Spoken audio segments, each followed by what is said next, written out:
Welcome, everybody, to the Take a Shot podcast, episode 1. All right, boys, let's do this. Take a shot. Hey, yo. Hey, let's Jaeger. go. Ah, the sweet nectar. Okay. So, today we're going to be doing our Super Bowl preview. Like candy. The Kansas City Chiefs versus the Philadelphia Eagles. Oh, I guess we should introduce ourselves. I'm Chris, joined by... Downtown Brown. El Jefe. Okay. All right. So we got to start with the game. Well, I guess we could go back to the championship games, the AFC championship game. I had to finish that game, like, going to work, but I got to watch it. I couldn't enjoy that game whatsoever. Just was tense the entire time, the Bengals game. But all that Burrowhead shit, I think it doomed them. Well, yeah, I mean, obviously, they got to look for a storyline. They got to look for something and to hype the game up even more. And it seemed like the Bengals were pretty dead set on doing that for the media and everybody else and fans. Mm-hmm. I mean, I just don't know. Once again, I don't know where a team gets off talking this much shit. The and AFC trash. runs through us. Burrowhead, things like that. I mean, I think it's pretty, self-explanatory through the history of Kansas City that, the Raiders, stomped on our logo. I think Denver called us out, you know what I mean? Like, it just doesn't end well. Even in the Super Bowl, when the Niners posed for the picture, it just doesn't bode well for anybody to, you know what I'm saying? Like, they poked the bear, and you know what? They fucked around, and they definitely found out. We have the talent to beat anybody on any given day. So we're not like, I don't know, I'll try to throw out a team, the Houston Texans, that even though they play tough, it's like they don't have the capabilities to beat anybody. But, like, we can.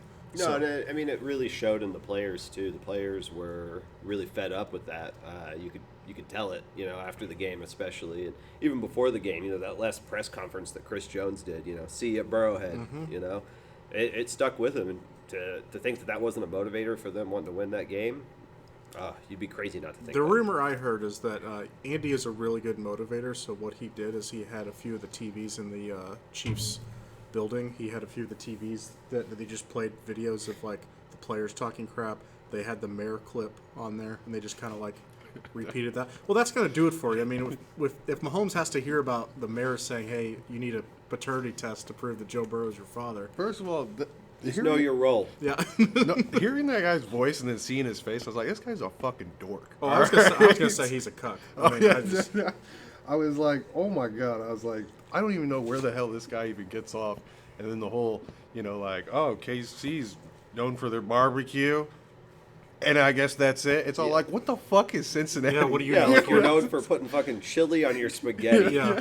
Like, ugh. I've been to Cincinnati. Actually, I didn't have a problem with it, but yeah, I don't think they're known for, like, really anything. The Bengals have never really been consistent winners. They've had a few runs to the Super Bowl before, but The Cincinnati Reds were pretty good back in, like the 70s? Oh, Well, yeah. with Pete Rose, Yeah. and look what they did to him now. I Well, mean, he they- can't even, they also- come around the team I anymore. won't forgive that team because they wasted Ken Griffey Jr.'s prime. Yeah. He was on the Mariners, went to the Reds because of his dad, and then they just wasted it. The first legal bet in Cincinnati, the first person to legally Pete bet Rose. was Pete Rose. Yeah. Sounds about right. Sounds like, yeah, that should have happened. Well, anyway, let's go to the NFC real quick. The Eagles, they destroyed the 49ers. That game was close in the first quarter, and then after that it was over. I give McCaffrey credit because without his run, they would have got shut out. That run was pretty amazing. Yeah. Let's be real about what the Eagles went through to get to the Super Bowl. And I want to take nothing away from them. They're a good team. But we're about to take something away But from we're them. going to take something away from them here. Let's be honest. They beat Daniel Jones, which, it's Daniel Jones. You want to feel good about that, then feel good about that. And then you're pretty much, neck and neck with the 49ers in the 7th-round draft pick until he can't throw the ball more than 5 And then yards. Josh Johnson. That's Yeah, who they beat. Josh Johnson. And then at that point, I mean, come on, that's a game you should win, and they should have won it. If Jimmy G's in that game, if he was healthy, I think the 49ers win. Yeah, or it's at least a lot more Yeah. competitive. It looks like they fought a little bit more. And all this nonsense about, oh, man, the Eagles are so great on defense. Who have they played? The best quarterback that they played all year, the best quarterback, is Dak Prescott. So we're Yeah. all in agreement that, of course, yeah, and we might be biased, but obviously, Chiefs are going to win the Super Bowl. We all think the Chiefs are going to win the Super Bowl. The only thing I have to play like devil's advocate with the Eagles and the Chiefs' strength of schedule going into the playoffs is the Chiefs had to literally fight and scratch to get to the Super Bowl. Both playoff So games, they had yes. they had to ball out. They had to show everything Yeah. and do everything they got. Faced adversity. The Eagles have faced no diversity so far. But I in mean, both that their could be a playoff games. plus for the Eagles. I don't think so. I mean, personally, I don't think it's ever a plus to not know what it's like to face adversity. But Because gotta be battle tested. Yeah, at but some that's point. like a week one team. You know what I'm saying? Like you don't show your whole hand. You don't play all your cards. And the Chiefs have done that. And so right now the Eagles haven't even been able to scratch the surface of their play. But they do don't- you think Andy Reid has shown all of his cards? I would say he hasn't. Jeff, Andy always has something. he's got like fucking play sheet after play sheet after. I should say probably a playbook, but he has just like fucking binders that are just like. I'm and then fucking you give bored. him 2 weeks. Yeah, exactly. You give him 2 weeks to go Yeah. through that like a freaking mad scientist. He's Well, gonna figure it out. Once again, I'm not, saying the Chiefs are going to lose the Super Bowl, but you have to look at it on the other side. Like I said, I mean, the Eagles when all they're going to do is run the ball, the Niners. The Chiefs, the Eagles didn't have to literally show anything else. They didn't have to do anything else. When that's the only thing you've got to do. Now look at like them coming into this game. I mean, there's so much talent on that roster. And from 1 to 51, 52 man roster, I mean, you have to admit the Eagles got a pretty good roster. No, they do, but Jalen Hurts, I don't think he can throw the ball since he's got hurt. He hasn't had to. When not to get off topic, when's the last time we've seen a team, say, like the Eagles, with the strength of schedule, with the talent that they have at the roster, and actually did what they were supposed to do to get to the Super Bowl? The 49ers in 2019 when we beat them.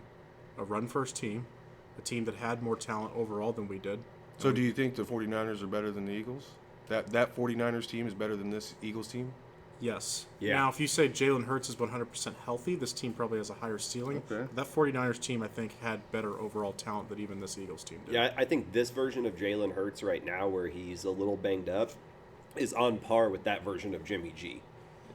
I think that's fair. Now, if, like you said, if he's fully healthy, that's different. But this version that we have right now of Jalen, he's in the same ballpark as Yeah. that version of Jimmy G. I think it was the Giants game. So, what was that, 3 weeks ago at this point? Yeah. Yeah. So there was a play at like near the end of the game, maybe like 5 minutes left. Jalen does like a quarterback option run to the left. He gets hit, and I think someone banged into his shoulder that's already messed up. And I think he took like a solid 45 seconds to get up. And I'm like, that's not acting. He legit is hurting, but he's not letting it show. But like he's told a few media guys that have now spread it around to everybody where he was like, I'm not 100%. And so for me, I think if you're 90%, 80%, you wouldn't say a statement like I'm not 100%. You're only going to say that if you are seriously hurting. And I think he is hurting, and that's why against the 49ers, he played like crap, and it didn't matter. Well, Against the Giants, he didn't even play that good, and it didn't matter. Well, to be fair, Mahomes isn't going to be 100% coming into this game either. He's probably going to be a little bit closer than Hurts is. And we saw it, 2 weeks ago now? Mahomes, even at 80%, is still the greatest. I don't even think he was at 80 because the way he was limping around on certain plays, I don't think he was at 80. No, but that's a testament to him and what he does. But, I mean, he's not going to be 100% coming into the game. And, they could say, like, the injury report came out yesterday. There's no injury designations for the Chiefs. Nobody's questionable. Nobody's probable. Jarius Sneed's back. That's a big one. Yep. But some of those guys like Juju, Tony, they're not going to be 100%. They're not even going to be anywhere near it, but they're going to find a way to play. But it doesn't matter. Mahomes is going to find a way to do I it. think the grit of this team and the experience that they've had, and the what you guys said, the fact that they've been battle tested already, I think all plays to the advantage, and the fact of I think they're highly motivated because we didn't get to the Super Bowl last year. We lost in the AFC Championship game. The year before that, we got to the Super Bowl, but then we got blown out. I think there's a lot of motivation for them to be like, okay, we know that these opportunities aren't going to come around all the time to capitalize on this, and I just think they're in that mode of we don't care what it looks like. Because when we won a few years ago, we were the team that was like we could blow somebody out and put up a crazy amount of points on the board. And I feel like this year we're more of a team that's like we just find a way to get it done. Well, and I think there's something to be said about been there, done that too. And all of the mainstays on this Chiefs team have been there, and they've done that before. I read it this week in a few different places. They just seem really relaxed.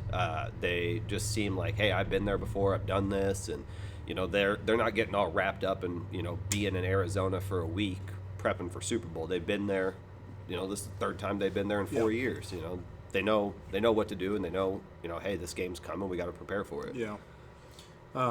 Well, so just to, I mean, we're all picking the Chiefs here, but I would say I want you guys to go through the scenarios of how do you think the Chiefs win if they win, and how do you think if we do lose, like how would we lose to the Eagles? What's the Eagles' formula for how they're going to win?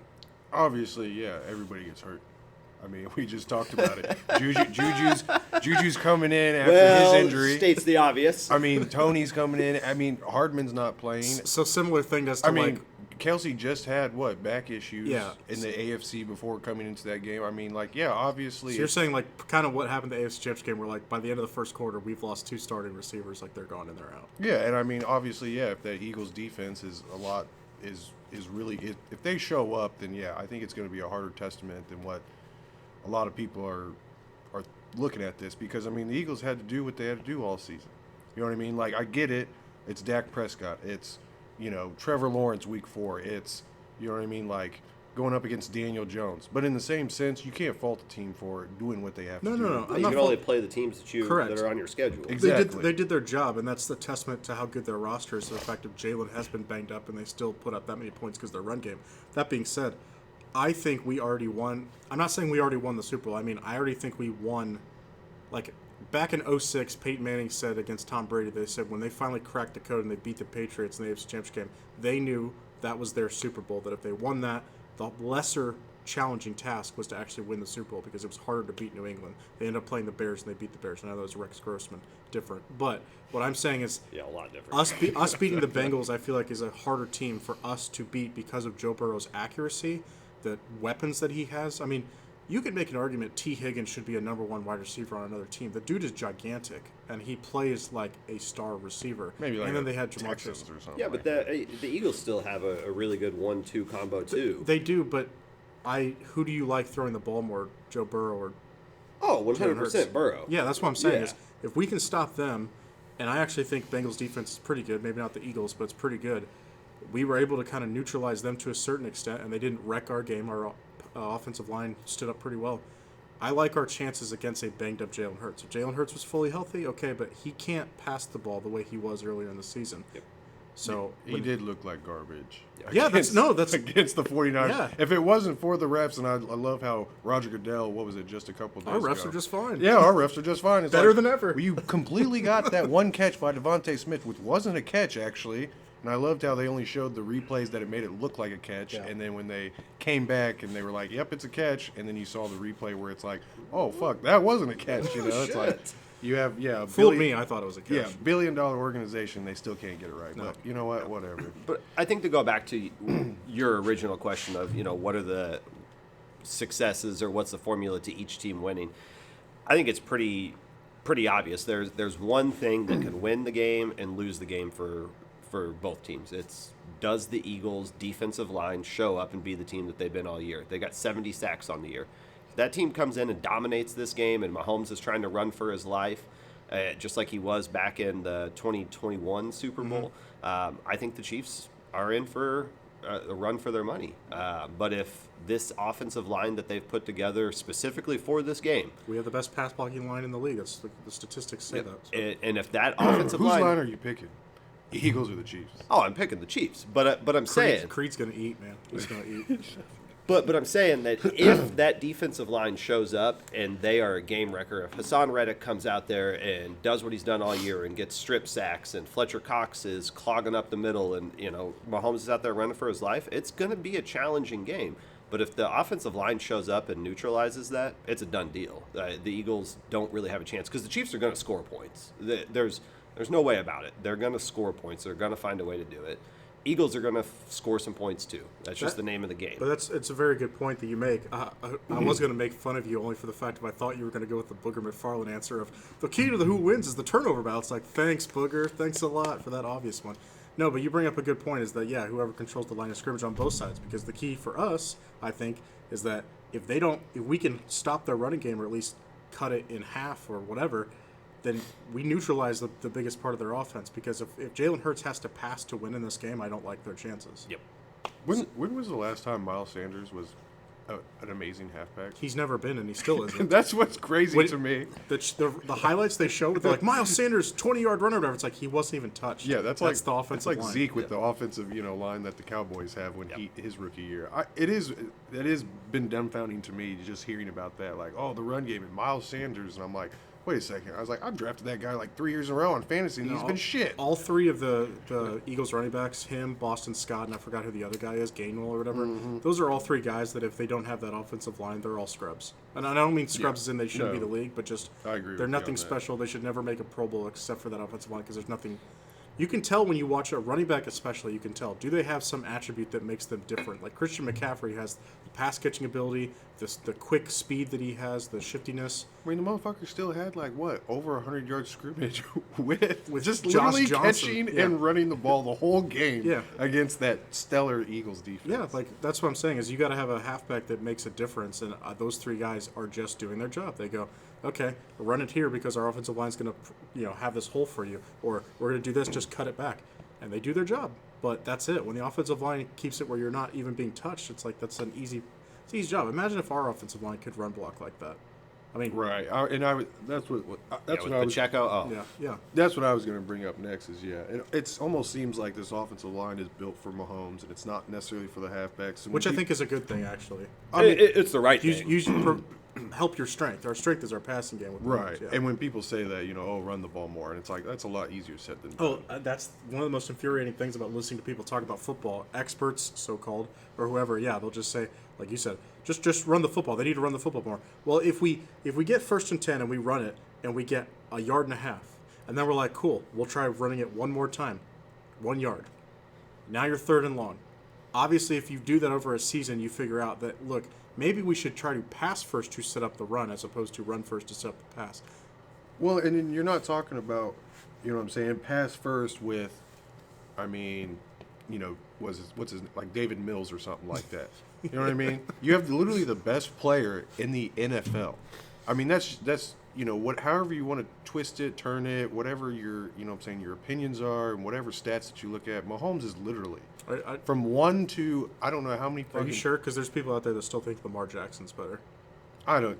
No. I would love to talk to those people. There's people out there in the media. I don't want to talk to those people. You can't reason with them. I would tell them, hey, drugs are bad for you. All right? You can't reason with them. Like, even if you say Mahomes has now 2 MVPs, they're like, well, the year that Lamar won the MVP, he was unanimous. That's their reasoning. Yeah, but let's be real here. If there was, a fantasy draft tomorrow and the 32 GMs could pick anybody for the number 1 pick, For a fantasy draft? for if you did like a redraft of the Okay. whole NFL. If we talking about fantasy football, I mean, No, that's a different just like story. if the league started fresh and they were like, hey, we're just going to draft every player in the NFL and just did back in the old school Madden days where you did like a fantasy draft. Mahomes would be the number 1 pick in the draft And- every single time. I know this will be controversial. I don't even have Lamar as a top 10 quarterback anymore. I mean, and with those, it's always like Yeah. last year. I mean, not to stray away on this topic too much, but like last year, we had the same conversation. Who's the top 5? Who's your top 10? Matthew Stafford was in that list Oh, I because put- he I had put won him a in Super there. Bowl. Yeah. And I still think It's- when he's healthy, he could make it back to that. But These conversations to me, when you're talking about all time and like throughout their careers, it's a different story. But when Yeah. you're talking to me about what have you done for me lately, yeah, obviously Lamar, he's been hurt. He, what I'm saying, like he's not a top 10 quarterback anymore just because of the fact even that when he's healthy, like, yes, they win, but it's like they're not winning by like, oh my gosh, he dominated. He had, I think, 1 or 2 games this year where I felt like he actually like put his imprint on the game. We can get back to the Super Bowl. So, yeah, let's get back to the Super Bowl here for a second. So, we were kind of talking about, what are the keys to success, that type of stuff. If we're sitting here on Monday and we're talking about, player X had a big game for the Chiefs, just absolutely dominated the game, showed up in the box score, showed up on the screen, and that was the reason they won. Obviously, people would say Mahomes, people would say Kelsey, but let's go a little Chris bit. Jones. Let's go a little bit deeper than those 3. If player X has a big game, the Chiefs win. Who's that player? Chris Jones. I said you couldn't choose Chris Jones. Oh, you said that? Yeah. those are the main 3 you said. Yeah, so you got to pick somebody else. If So player X, Kelsey, Mahomes, and Jones are out of the equation. Personally, me, it's I mean, it's that rookie fucking secondary. I mean, Watson's already has 2 picks. Yeah. You know what I mean? And what? I mean, like, stereotypically guys would say, like, oh, Frank Clark, which, not gonna lie, that's a resurgence. I Shows up in the playoffs. love that guy. Like I said, you could have asked me in the offseason, though. I probably would have been we'd one be of like, the guys. move him because yeah, he get doesn't- get out of because here. in the regular season he didn't show up much. Right, he's but- not worth the money. This and that. But he's fourth in postseason sacks. That's ridiculous. But once again, and I think that'll be another storyline to this, and it's easy for everybody to be all like, "Oh man, these rookies are so good, and we have the future." You know what I'm saying? It's all in their hands.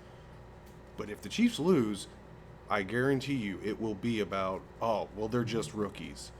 And so that's why I think this game is going to be a huge game for those rookies to become not rookies anymore. I like where you went with that. I guess I'm going to go similar, but I'm going to go Nick Bolton. Because Nick Bolton is the captain of our defense. Not captain isn't our best player, but he's the guy with the headset that gets the plays called into him. Nick Bolton is the tackle machine. And against the run game, Nick Bolton's got to be the guy that's on a consistent basis going, I sniff out where you're running the ball, and I'm either stopping the running back itself or I'm stopping that blocker from setting up his block properly where another guy can get to the runner. Because if we can blow them up in the backfield on a consistent basis, we're going to win the game. Who does Nick Bolton remind you of? Like from back in the day, like old school, like linebackers and stuff. Because he's not like Patrick Willis, the guy. No, that, he's not. Luke Kuechly that we all saw, like that had blazing speed and could hit somebody. This No, dude's he's- like just old school. Well, he's a Hit you smaller. in the mouth and then He's a smaller linebacker that's a tackle machine. That in and of itself is a skill that you're smart enough to know where the plays are going to be at, and you finish the tackle. Like you don't you're not having people break tackles on you. The one that comes to my mind off the top of my head, and he's not this annoying, but would be Bart Scott. Bart Scott as an analyst. Bart Yeah, Scott as I can see that. Bart Scott as an analyst is pretty annoying and pretty stupid because he had the Chiefs missing the playoffs. But as a player, Bart Scott was never the most talented guy. But he was, for the Jets, he was that captain of the defense. Right. With the Ravens, Right. he was never the captain because that's Ray Lewis. But and he didn't have that like freakishly, you know what I'm saying? Like at least like speed wise to me how the game is. No. You know what I mean? A lot of these linebackers are like they got crazy speed. He reminds me personally, and I'm not gonna lie, I can't remember the dude's name, but the Bears linebacker. Lance Briggs or May- Urlacher. No, not Briggs, because Briggs was a pretty big guy. He was like 6'3". He was a big dude, yeah. There was some other Bears linebacker, not Urlacher, but he was always just like middle of the road, consistent, always like a fucking 89, 90 overall. I'll on have to look fucking- him up. Something Harris maybe, I can't remember, but yeah, he Right. reminds me of just like a stone cold, knows his position, knows where to be. Or maybe like a Sean Lee for the Cowboys. No, don't. No. How dare you? I- How I- dare you? I, You know what, I that's think a shot. minus. That's a shot. That is a huge shot. I Bring would out the agree with boot, that. all right? Sean Lee was a good player. I think For minus what, half a season? Bolton's not as good as coverage as the guy that I'm going to say, but from a pure tackling standpoint, being able to diagnose the play, being there, and making sure that he's going to make the tackle.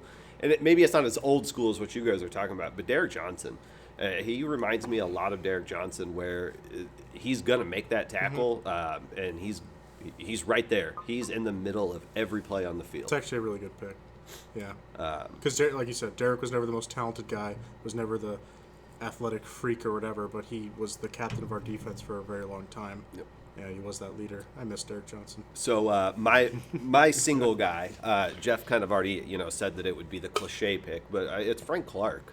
If we're sitting here on Monday and we're talking about, damn, Frank Clark had a big game. He gets in the box sheet with a sack. He's setting the edge good with that run option that the Eagles like to run, and he's forcing them to deviate from what they want to do. Chiefs win this game. Frank Clark is going to be the success outside of the main three that we talked about, in my opinion. If he has a big game, the Chiefs have a big game. I mean, what he was able to do in the last game against Cincinnati was pretty impressive, and I'm just like, I mean, he's going to mainly be going against their left tackle, which is not a Pro Bowler. I forgot what the dude's name is. He's a big, like, Samoan dude. Yeah. So he's a physical freak, but Frank has the speed advantage, and that's normally what Frank uses to beat people. And no one talks about this, but Frank's actually, like, a study freak. Like, Frank is constantly studying. He's lost some weight. Yeah. Well, I think it's helping him. But I like what they did in the last game, that they knew that they're like, we need to switch up how we rush. So as they showed, like in the highlights, Chris Jones was like, let me try to go up against the Bengals right tackle and see if I can exploit some weaknesses. If we start moving Chris Jones a lot where they can't predict exactly where it's going to be and we start doing stunts, I like that, because I don't see the Eagles dropping back to pass and beating us. I really don't. Right. Did you hear the story about Chris Jones on that when he got the sack in the fourth quarter on the last Bengals drive? Did you hear about what he had said coming out of the huddle? I don't think so. So he comes out of the huddle, and he's actually lined up inside by play design, and he saw something that he had seen on tape, and he told Carlos Dunlap, he was like, "We're switching. I think I did. You're hear going about inside." And one of the reporters asked him, he goes, "So how'd Carlos take that?" And he goes, "Not well. Yeah. Not well at all." So obviously, there's a lot of big storylines for the Super Bowl. You got the Andy Reid Bowl, you've got the Kelsey Bowl. A lot of big storylines. But obvious, those are the obvious ones. What's some storylines that you guys are looking forward Well, to? I think we should talk about legacies, how people's legacies will be impacted, what's at stake, because honestly, that's the funnest part about championship stuff, is if who wins, what's going to be what's going to impact their legacy or increase it, enhance it. So with the Chiefs, if Andy wins a second Super Bowl, he is now in the upper echelon of coaches. You could say like Bill Belichick, it's Bill Belichick, Chuck Noll, and Bill Walsh, I think, are the only guys that have, and Tom Landry, was the only guys that have like more than 2 Super Bowl championships. Everybody else is like 2 or less. If he wins, he's up there with Don Shula, Joe Gibbs, Mike Shanahan as far as championships. But of course, Andy's been coaching longer, has had more success like with regular season wins. So for Andy, to me, if he wins this definitely puts him in the top 5 coaches of all time conversation. Personally, I mean, what Super Bowl are we on? 56, 57? 57. The fact that we've had 57 Super Bowls, and even before, you know what I'm saying, before the merger of like the actual NFL and everything like that, the fact that this is the first time in history that we have 2 African American quarterbacks starting for the Super Bowl, that just blows my mind. I mean, it's just like, you can tell that the game has changed. It's come a long way. It's gone from, you know what I'm saying, stereotypical quarterbacks where everybody drafts just the taller, kind of broad, throw it down the field, pocket passer, to now, I mean, these guys are world-class athletes. I mean, watching Jalen Hurts deadlift, like, I don't even know, something stupid, like 1,000 fucking pounds or something like that. And Mahomes, the way he's able to throw these passes off one fucking foot, balancing the other way, different directions, this and that. And I think the game has really, stepped up and just how it's played, how it's perceived, and just like all these world-class athletes that you see nowadays. And just seeing 2 African American quarterbacks to finally start, and switching that transition from, this is what a quarterback should be, to now, okay, this is what an actual quarterback is supposed to be. And the NFL just, taking advantage of, you know what I'm saying, taking advantage of really great athletes. And Yep. I mean, I have a hot take. What's I that? disagree with almost everything you just said. And here's why. It's not How many shots you want to take today? Name of our podcast. Okay, so the reason I disagree with Feeling what you're thirsty. saying, the reason I disagree with what you're saying is because, yes, things have progressed where black quarterbacks are getting more of an opportunity, and I get all that. But like Steve McNair started a Super Bowl in '99, so it's like the opportunities have been there for black quarterbacks. The reason that we haven't had a black-on-black quarterback in the Super Bowl is because, let's be honest, Peyton Manning and Tom Brady ruled the AFC for near 20 years. Like, Tom Brady just left the AFC 3 years ago. So you weren't having the opportunity. If you were a black quarterback in the AFC, you were not having the opportunity because, let's be honest, nobody was as good as those 2. And you can throw Ben Roethlisberger in there because it was basically Tom Brady, Peyton Manning, Ben from 2000. And then that one year with Joe Flacco. Well, Joe Flacco got Rex one, Grossman. And, that's the it's NFC. Oh, It was, my no, but you're right. It was Joe Flacco and it was Rich Gannon. Those are the 2 that basically. Trent Dilfer. Well, we're counting from like 2001 on or whatever, but yes, it's like, I guess from the year 2000, yeah. Those 3, Trent Dilfer, Rich Gannon, so those are 2 at the very beginning. Yep. But in that span of like, let's say 15 years, it was basically Joe Flacco was the only one that broke that up. Broke the cycle. Yeah. So it's like, if you were a black quarterback at the time, it wasn't that you weren't good, it was just, nobody was to that standard of play. I guess the only reason why I say having to, and not to get on the topic too much, but it's just because of the game, the way it's changed. Because stereotypically back then, you wanted a Peyton Manning, a 6'3", 6'4", maybe 6'5", I would argue you still do. prototypical quarterback. You know what I'm saying? And it's not like those guys didn't run or anything like that in their young careers. You know, they still scrambled out, got 10 yards, blah, blah, blah. But I think just the trend setting of, you know what I'm saying, and you could say what, I guess, personally, because that's the only guy that he looks like to me, is like a guy like Aaron Rodgers, is the way he plays the game. And so when somebody was able to find someone outside of just the stereotypical, we just need a taller quarterback that can see over the line and throw it downfield. I mean, now you have coaches that are, you know what I'm saying, making the game easier for these guys. You know what I'm saying? Creating schemes. Well, coaches are being smarter where instead of going, I want this quarterback to adapt to my system, they'll be like, I will change what I do to fit this quarterback, which is smarter than what they used to do. Because I look at a guy like Vince Young, or like, let's say Michael Vick. If Michael Vick was drafted now, teams would be like, we're going to build around your skill set as opposed to being like, you have to be this pocket passer, even though Michael Vick was actually a pretty good passer, I think. But Vince Young, if he was drafted now, Vince Young would have a different career, in my opinion. The dude had winning intangibles. He won a national championship at Texas. I thought he was a good leader. He basically he wasn't the passer that, let's say, Peyton Manning, Tom Brady were, but he had the skill set that I think he could have been, kind of like what Jalen Hurts is. So, things are different for sure, but I just feel like you still want, if a guy like Peyton Manning is coming out of college, you still want a guy like Peyton Manning. You want a guy that's the leader of your franchise, that's responsible, super intelligent, works hard, all that kind of stuff, and basically has a good enough arm where he can get the ball to everybody, and that Peyton in his prime could do all that. You want a guy like Tom Brady, a guy that can see over the line and all that stuff. Let's look at the other quarterbacks that aren't Jalen, because Mahomes is different. Mahomes is like, out of all the black quarterbacks, Mahomes to me is the best for many reasons, but one of them is he's not a running quarterback. He's a guy that can run on occasion, but that's not his jam. He's a passing quarterback, and he breaks records. But everybody else, like Jalen's passing has gotten a lot better. He is now what I would consider more of a traditional quarterback that can run, or he's not using it as his number one thing. But like Lamar and Kyler Murray, would you want those guys right now if Peyton Manning was coming out of college? No. You wouldn't pick a Lamar. I think the way the game is and how it's changed, because like I said, it's not just the offense, it's the defense as well. So you got faster linebackers, you got faster corners, you got, like I said, if you're not a 4.2, 4.3 speed, you're almost, you're not even in the conversation of having speed in the NFL anymore. Well, Chris, I think to take what the analogy you were trying to make, or the question that you were trying to pose, would you rather have Peyton, coming out of college, or would you rather have Kyler or Lamar? I think let's pose this question in a modern day. Would you rather have Trevor Lawrence, or would you rather have Kyler or Lamar?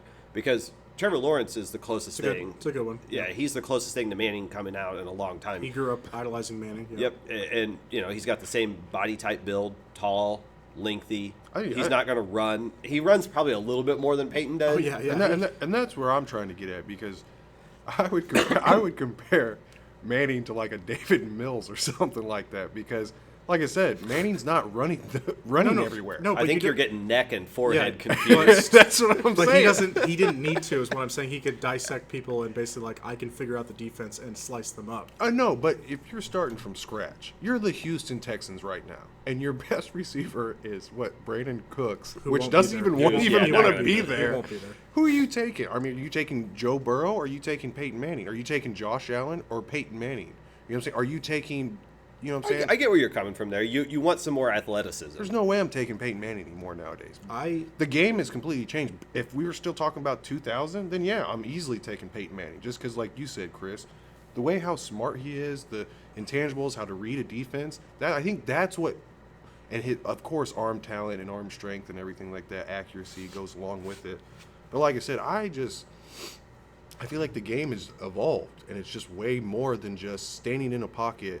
I mean, look what Brady, like a lot of those guys that you see now that are getting older, granted. I know, but Brady just won a Super Bowl 3 years ago.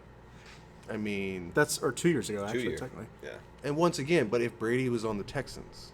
No, it's a harder challenge, for sure. But, like, the reason I brought up Lamar and Kyler is they're both injured. Who are the best receivers that Lamar Jackson has had? It doesn't matter. He wouldn't be able to get into him anyway. He only knows who I'm being serious. But he's winning games. And then he's getting hurt. In the last 2 seasons, he hasn't been able to finish because he's getting hurt. So before we get too far away from the original question, we talked about what are some big things that could happen in the Super Bowl and legacies. The one that I think is really neat and really cool to talk about for a second is if the Chiefs, when the Chiefs win. Very good. At that point, There are, without a doubt, no questions asked, a dynasty. Because of the championship trips and the extra Super Bowl trip, yes, I would have to agree. That's 3 Super Bowls in 4 years, 5 AFC championships in 5 years, and 2 Super Bowls. And then the Eagles wanted to pump their chest, and they were like, "We're a dynasty too." If we win, it's like 2 and 5 years completely spread apart with like losing 2 seasons in completely between. different quarterbacks, 2 different coaches. Yeah. This is a dynasty. Yeah. When they win, it's a dynasty, and there's nobody can debate it. You know, if you What's a dynasty again? a dynasty is a culture of winning. It is defined by Dominance. Dominance. I think there's a definitive actual answer. Is it I'll championship? Of an actual I'll look, span. I'll look though. it up, but I think it's just I thought a dynasty is what, 3, ain't it?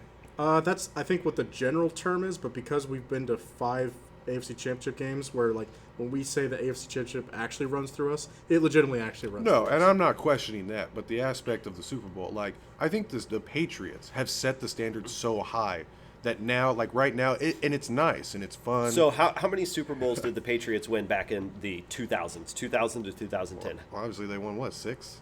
No, just from 2000 to 2010, how many Super Bowls did they win? I think it was 4. Wait, what are you asking? How many Super 3 or Bowls 4? did the Patriots win from 2000 to 2010? From just 3. Just 3. Yeah, And how many did they go to in that span? 4. 4. Because That's a dynasty. Sure. no, it is a dynasty. It is a They won dynasty. 3 out of 4 years. Yeah. But if that's what we're basing it on, I think that you have to throw the Chiefs into that category. Sure, they don't have the 3rd Super Bowl win in that, but they have 3 Super Bowl trips. They have 5 AFC championships. That's dominance. we gotta win. Yeah, You got to get the AFC championships out of that way because I'm pretty sure nobody else was winning AFC championships besides the Patriots. No, there were teams winning AFC championships other than the Patriots. I think The in the Colts, the Steelers. I think the Raiders won. Falcons. Well, they were. Or, Yeah, sorry, the the Ravens. the God, that's a Jesus. shot. Ah, damn it. Real quick, I have the definition of dynasty, and granted, this isn't for football, but it kind of translates. A succession of people from the same family who play a prominent role in business, politics, or another field. That wasn't actually what I was looking for this one. A powerful, That's a shot. That's a a shot. powerful group or family that maintains its position for a considerable time. And I think the Okay. Chiefs qualify for maintaining our position, where we actually say, if you want a trip to the Super Bowl, it runs through us. And we've been able to withstand The that. Arrowhead Invitational. Yeah, exactly. And we've been able to withstand that for the last 5 years since Mahomes took over as the starter. Okay, I'll take a shot for that. Well, I'll take a shot just because. Well, Chris, you owe a couple shots. Do I? I thought I paid back some of it. I guess. Go on, get to pouring. Well, hold on. So, yeah, we talked about, like, yes, if the Chiefs win, what does this do for Mahomes' legacy? If he wins a 2nd Super Bowl, 3 trips to the Super Bowl, technically that's the same thing that Ben Roethlisberger did, and Mahomes has better stats than Roethlisberger. I don't think he's eclipsed Roethlisberger's career if he wins a 2nd one just yet, because people like to diminish quarterbacks just because they're not as flashy. But in my opinion, he hasn't surpassed Ben or Peyton if he wins the 2nd one, not yet, because he's got to do it for a longer period of time. You can't, if he were to retire tomorrow, you can't be like, he's If Mahomes retires tomorrow, after he wins. He's already. after he wins, he's in the Hall of Fame. No, he is in the Hall of Fame. I agree with that, and I'm not denying that. But If I'm he saying, wins tomorrow, he propels himself to one of the 5 greatest quarterbacks of all time. possibly, but are you putting But are you putting him ahead of like the career statistics of? Yes. Like, I don't think you can do that. Because that's what I'm saying is, and don't get me wrong, I don't like these types of conversations is because of the fact that Mahomes is only what, 27? Yeah. So I hate the It's aspect of like, incomplete. yes, I hate the aspect of like, okay, well if he wins one, saying come Sunday, oh, is he one of the greatest quarterbacks? He's like, well, the motherfucker's still playing. You know what I mean? It's just like Brady was still playing, Rodgers is still playing, so on and so forth. I just don't like it's just like saying like, oh, is Creed Humphrey going to be a first ballot Hall of Famer? It's like, well, if he stays pace, But that- I mean, is Tyreek Hill going to be a Hall of Famer? Those are different conversations because those of are the skill position players. because of the freak athlete and the freak that Mahomes is. I mean, come on, he is without a doubt a Hall of Famer. He's without a doubt. Correct. If he wins, The Hall of- hold on, when he wins tomorrow, he instantly becomes That's a shot. a top 5 quarterback in NFL history, and the race is on for Brady at that point.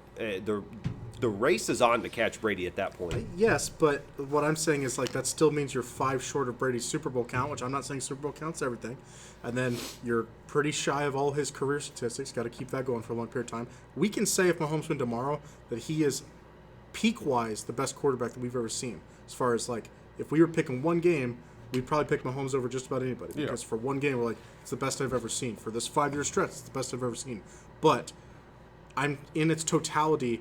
That's what I'm saying. You can still surpass some people, even within 5 years of starting. You could surpass some people, and I'm saying if he wins tomorrow, I would take him over Brett Favre for a career. I'm just saying because Brett Favre had the 2 Super Bowl trips. He won one of them, Right. and then from then on, he never made it back to another Super Bowl. Brett threw a shit ton of interceptions that Mahomes doesn't throw. So I'm saying he surpasses him. He surpasses Eli Manning because Eli had 2 fucking magical runs to the Super Bowl, and that was it. So no fucking years of dominance. He Don't surpasses disgrace him. little brother. But he does not surpass Peyton and even Ben Roethlisberger just yet. I'm not saying they're as good as him because in his prime. Just to clarify, Chris is very biased on Ben Roethlisberger. All right. All right. I didn't realize I was Ben a Roeth's Roethlisberger. cheeseburger. Ben Roeth's cheeseburger, actually. Are we gonna take the shot or what? Take this Well, shot I'm or not going to what? share this with you guys because somebody filled that to the very top. Something's going to spill. Yeah, fuck it. I mean, we were pouring Life's too short. weak sauce shots before. All right, doctor. Well, one last thought from me on Mahomes. So, you put Mahomes against anybody else, and I think he's the greatest, right? And I think anybody would say that. So, here's my question that I'll pose to you. You can you can pick A or B. A is Mahomes wins tomorrow, and he never wins another one, and he just goes on and has an Aaron Rodgers type career, where he doesn't win anything, but he's constantly in the playoffs, goes on, wins a bunch of games, goes to the playoffs, Okay. maybe makes a couple AFC championship appearances, and finishes career with 2 Super Bowls, but keeps the statistics going. Okay. You can have that, or you can have Peyton Manning. Who had the better career? He would surpass Peyton at that point because if he still makes On pace. Yes, he would still. If he was making AFC Championship games at a pretty regular basis, just never made it back to a Super Bowl. Yes, he will eventually pass Peyton, not only in what he did playoff wise, but just legacy wise with statistics. Now, for the record, I don't think that's going to happen. I think Mahomes is we'll going to keep find making ways. Right, Super Bowl right, trips. yeah, Yeah, right. but yes, I think the interesting thing with Mahomes is where is he going to be when Andy's gone?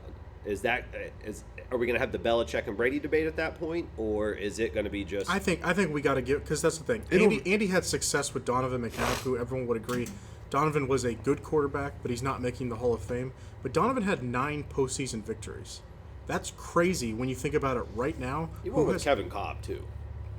Barely. Kevin Cobb started for Jeff ace. Garcia. He did win so much Jeff Mike Garcia. Vick and his resurgence. Yes, but that was Mike Vick was a freak, and then he just goes, "Let's take you out of prison and revamp you," and he did that. And yes, That's a whole nother story. That's an incredible thing to just step Right. out of prison and Right, go right. back to playing at Right. the all-pro which, level. by the way, you listeners out there, all 3 of you, if you guys, I would love to do deep dives about any era of football, basketball, MMA, whatever you want to talk about, but that would be a good one.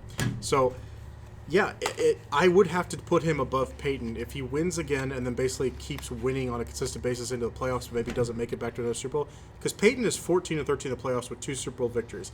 To the people that say he doesn't deserve his second victory because the defense carried him, I would say to you, there were plenty of times where Peyton's offense was so fucking good he should have got another Super Bowl victory, but the Patriots were doing Spygate and cheating, and he was like, okay, cool, you're taping our practices, which...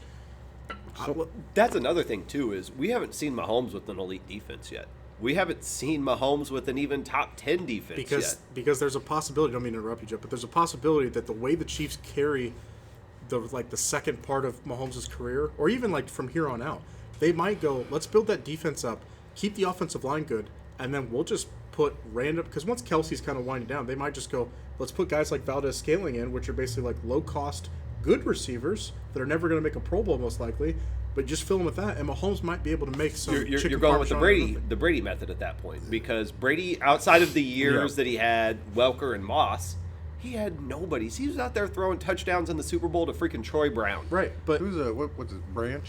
yeah, Yeah, Deion Branch. Deion Branch. I mean, But don't- guys crazy like that. But they I- stacked the defense. And don't you Yeah. guys think that's actually a good formula for success if Mahomes has? Because I feel like Mahomes, because of his escapability with getting outside the pocket, he can buy extra time for those receivers to get open that aren't naturally going to be able to get off the line and get open if they're not as talented. So if we have a defense that's like, look, you're not scoring more than like 20 points against us, I feel like Mahomes actually could do a pretty good job with lesser receivers. You know who else legacy really elevates when they win tomorrow?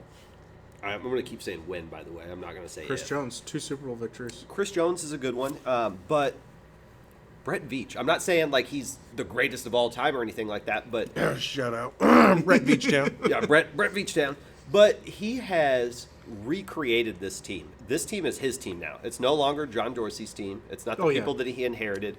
He went out 2 years ago after watching his team just get demolished in the Super Bowl up front. His And offensive line. instead of being like, well, we made it, so I don't need to make too many changes. He went and got rid of everybody but one person on that offensive line. Andrew Wiley's the only one which left. we could make an argument Wiley probably needs to be replaced in the offseason. Yeah. And then what did he do this year? He got rid of Tyreek Hill, arguably the best wide receiver in all of football. Everybody thought Mahomes was going to have a down year. What did he do? He went and signed Valdez Scantling, Juju Smith-Schuster He won MVP. for what? I don't know, like A couple million 13, each. Yeah. 13 total million Right, dollars? total, yeah. Total. I mean, that's ridiculous. And he got all those draft picks. I saw something ridiculous. So Tyreek Hill's contract for this year earns him $30 million. The total wide receiver core for the Kansas City Chiefs makes $24 million this year. The cool thing about that trade is it allows both parties to grow because Tyreek showed yet again how great of a talent he is on the Dolphins because he had a great year. But it also shows that, like, You think he regrets it? no. What Because this proved that he does not need Mahomes to have a great year. Sure. Doesn't mean you're going to win, but that's not a skill position player's job. Well, money It's on talk. the Money quarterback talks talking. after a while. Money does All right. talk, and Miami's. Let's be honest. We're from Kansas City. We're all born and raised here. Kansas City's a great place. We love it. But if you're a pro athlete and you're making millions, He's also from Florida, so millions of dollars. Yeah, he's got a home down there. Even Yeah. before he moved down there, he might wish he had a slightly better quarterback, but I mean, Miami is a freaking awesome place to live. Yeah. I wouldn't choose it over Kansas City, but that's just because I'm born and raised yeah, here. if we didn't have family friends here, we would be like, yeah, sure, Miami's a better Yeah, place to live. you're going to pay me more to Yeah. go Wait, live in So Miami? how many picks did the Chiefs get out of that I Tyreek thought it was Hill trade? 4. Let's see. They got a first-round pick. I thought it was 5. They got a 95. second-round pick just in last year's draft. They get a second-round pick this year from them, a fourth and a fifth. Yeah, anyone who doesn't know, Brown is our draft expert because anytime we watch drafts together, he predicts Literally every every pick. Mystic Brown. All right. So I'm not gonna lie. If you think Just about another it, nickname, if you Mystic think- Brown. If you think about it, I mean, that was almost personally kind of a steal for Miami. To me, you're giving one first round pick, and I get it. You know, you can find talent if you have the right scouts, but teams are not always finding the greatest talents. No one's ever finding a Tyreek Hill out of the what round? The You know what I'm fifth saying? round. You know what I'm saying? Like, no one's ever getting a Pro Bowl his second year, Creed Humphrey, out of the second round. You know what I'm saying? Like, Another even credit Nick to Brett Bolton. Veach. I mean, and that's where the credit goes to, like, the scouting and actually knowing how to draft players and fitting into the scheme. And Veach turned that first-round pick in, so he traded that first-round pick for Orlando Brown. Yeah, which they really needed. And then he got a second-round pick back. So he got Orlando Brown and Nick Bolton But if you think, for a first-round pick. What if That's that right there. but like, say like the Devonte Adams, you know what I'm saying? Like, he wasn't traded, he was signed, right? What do you think? no, he was traded. No, he was traded. for what? What, a first I don't remember and what the a package second? was. Yeah. Maybe it's just the wide receiver concept because I'm like that's almost a steal for Miami to get that much of a talent of a player. It is and it isn't. You want to talk about a steal? Was when Houston traded DeAndre Hopkins for a second-round pick and David Johnson. That's malpractice. Yeah, because the Cardinals, even though they haven't been able to put forth a ton of success, I would rather have DeAndre Hopkins over a second rounder. And David Johnson's a bum. I'm sorry, but like he was never good. I was kind of not watching football that 2016 year that everyone was like, no, David Johnson, he had a really good year. I'm like, if you watch the dude, it's similar to if I was a scout, I would be like, does he do anything special? No. So it's like he's not a good running back that I would ever pay money to. If he doesn't do anything special, there's no special attributes, don't pay him. Back to what you said. Was it a steal? No. It was great for both sides. Tyreek got more money. He got to live where he really wanted to live, and he got to showcase, I'm the reason why this stuff happens. I can be this amazing player for you guys and be a difference maker. He did all that. While at the same time, what did the Chiefs get? We got to save. We don't have to deal with the salary cap as much because we got out of that. We don't have to deal with this contract that he was going to get, and we got all those picks to kind of reflourish our roster into basically where we can stockpile and build up that team again around Mahomes. So it worked out for both sides. It was great. And don't get me wrong, it worked out for both sides because eventually, these draft picks that we were able to draft and get worked out for the team in a whole.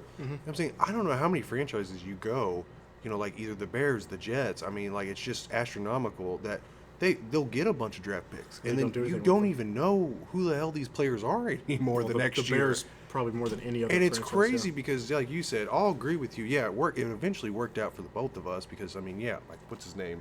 Watson on the secondary. That's a, sixth round? Seventh round, I think, yeah. I mean, it's Jalen crazy Watson, to think that, and I think it overall reflects on the franchise as a whole because, you know what I'm saying? They have a scheme, and it reminds me of the Patriots.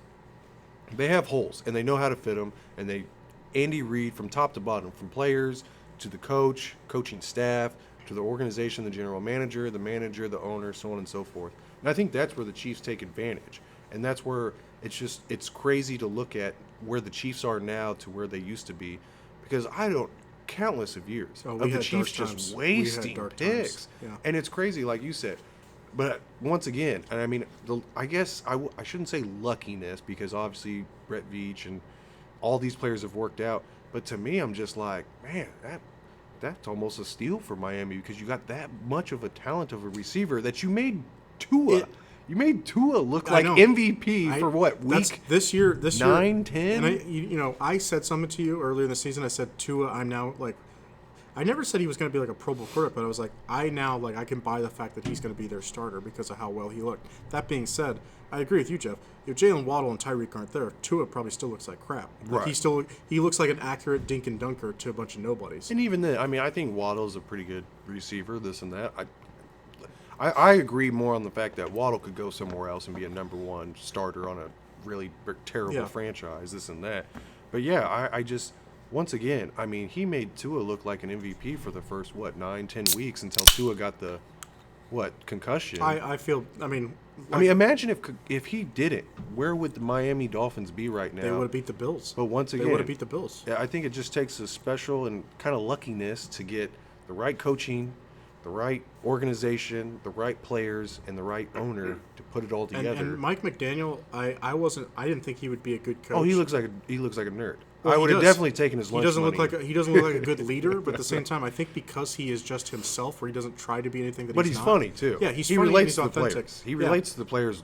But think love about that. think about that change that they did, where they switched from Brian Flores, a completely defensive team, where like a year ago they were they destroyed Lamar Jackson with their defensive scheme, and I was like, wow, this team has really gotten like far along defensively.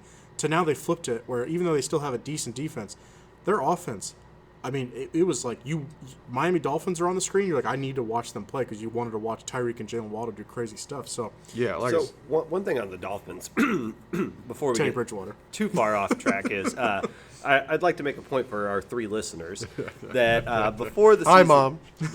Before the season started, I believe it was El Jefe that said that he'd rather have Teddy starting than Tua. Just to throw that out there. No, I don't know if I said that. I think I said I would rather have Tua starting over Trey Lance in the beginning of the season. I said eventually Teddy will replace Tua, which eventually did happen. Granted, it wasn't the circumstances that I said. Yeah. But once again, you have no resume of what Trey Lance can do again because the first He game? can't stay healthy. Was it the first game? second game. Oh, sorry, the second game. He's automatically hurt.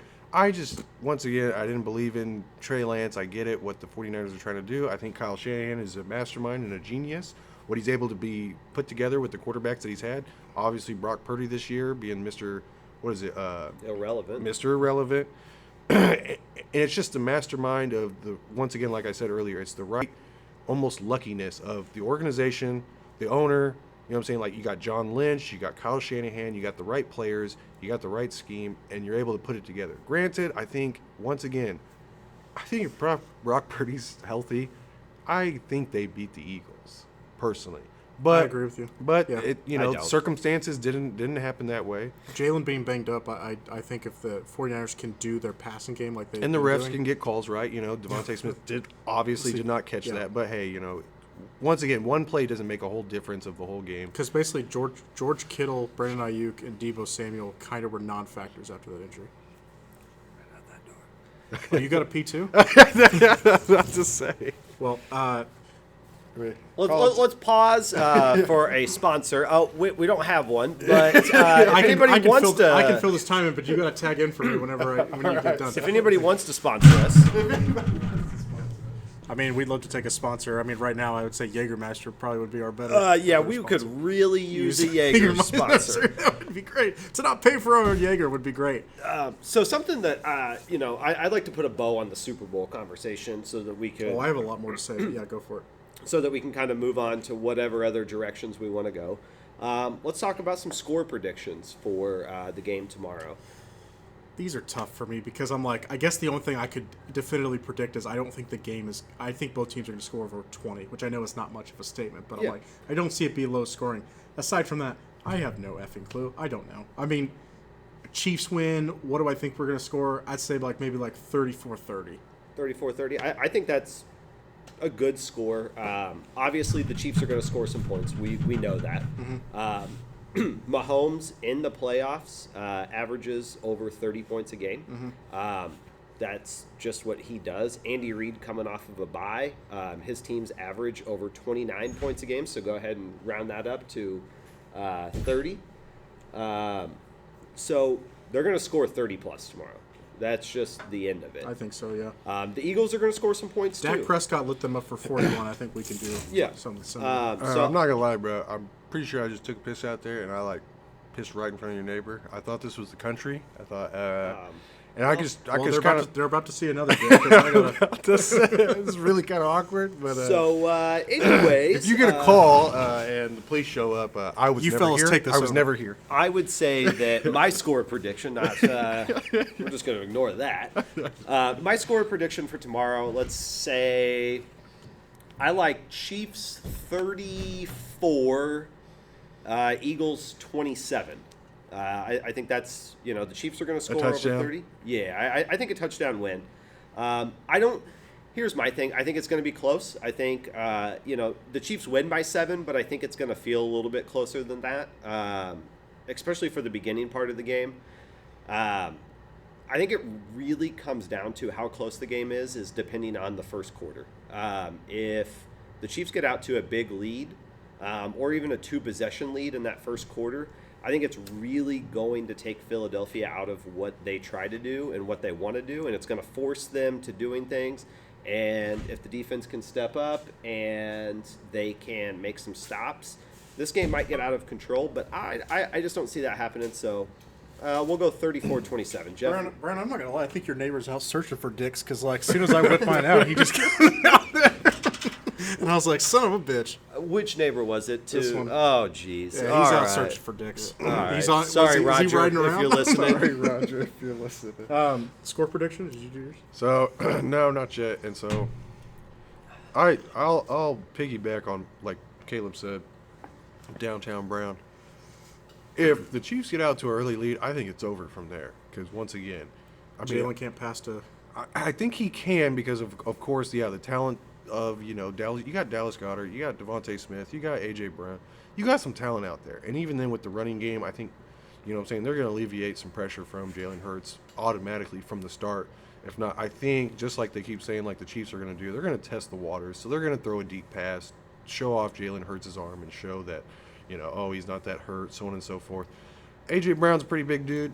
It's a pretty good matchup. It's a big task to go up against with the Chiefs secondary. So I think automatically, yeah, if the Chiefs get in front, it's over from there. I think so. I because once again, it's putting the Eagles in a position, and once again, and Jalen Hurts in a position to have to try to come back and overcome these circumstances at the Chiefs if they get on top of them. Yep.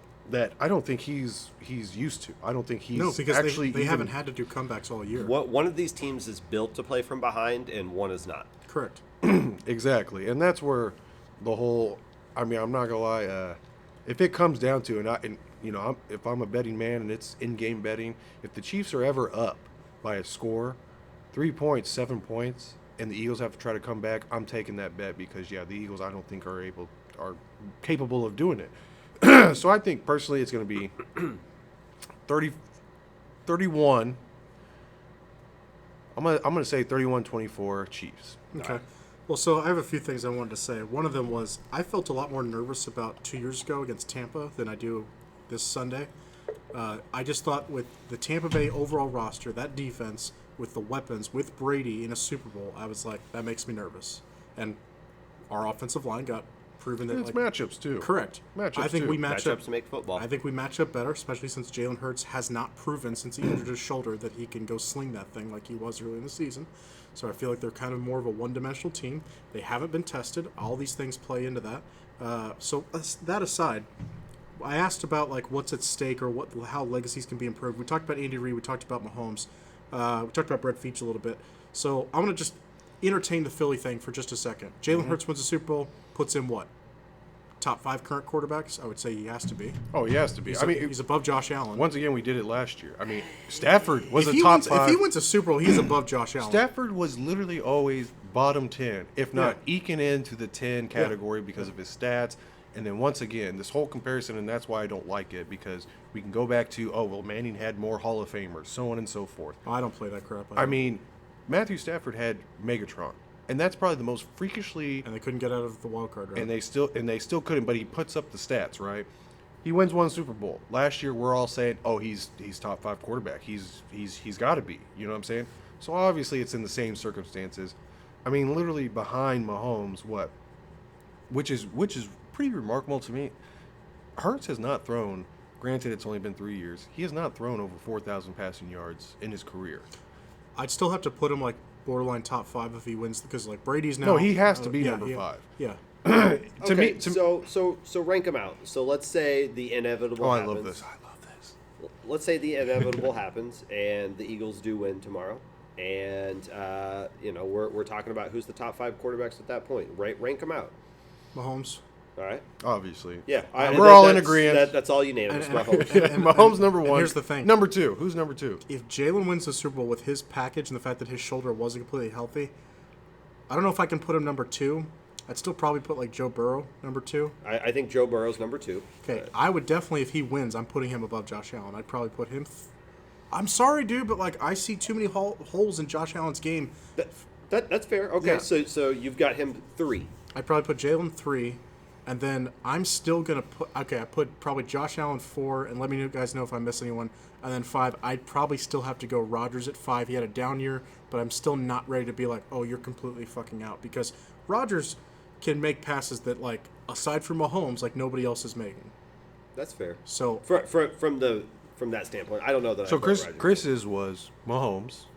Number 2, you said Burrow. Number 3, you said Hurts. Mm-hmm. Number 4, you said Allen. And then number 5 was Rodgers. Yeah. Brown? So I'm going, obviously, we all said Mahomes 1, Burrow 2.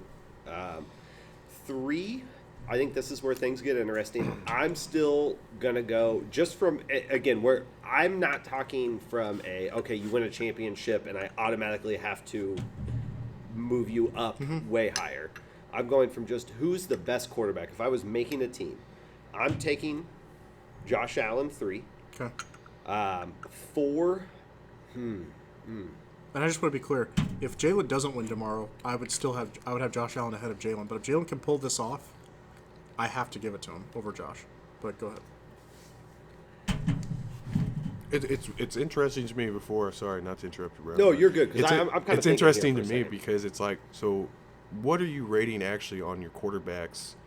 Are you rating on him on? Well, big thing for me is playoff success mixed with And that's the actual like difference. being the reason why you're winning. Because You have to be a winner. yeah, Yeah. because I don't. Do you have to? For me, like let's say Kyler Murray. you have to? Kyler Murray, he's a bottom I 10. mean, we don't rate Dan Marino as a top Some people- 10, some top people do. 5. Some Some people people do. fault him because he didn't win. But Yeah, some but people, but those people Sorry. are idiots. You know what I mean? wow, That's a shot. all right, I'll buy more Jaeger later. More regularly. Some people do have Marino in the top 5 because of what he accomplished. The fact that like he was putting up crazy numbers in the 80s. Yeah, like he Mahomes puts talks up about that. crazy numbers. It's like, hey, you broke Dan Marino's record. He was like, Dan Marino had 48 touchdowns in the 1980s in a season. That's stupid. Yeah. Yeah.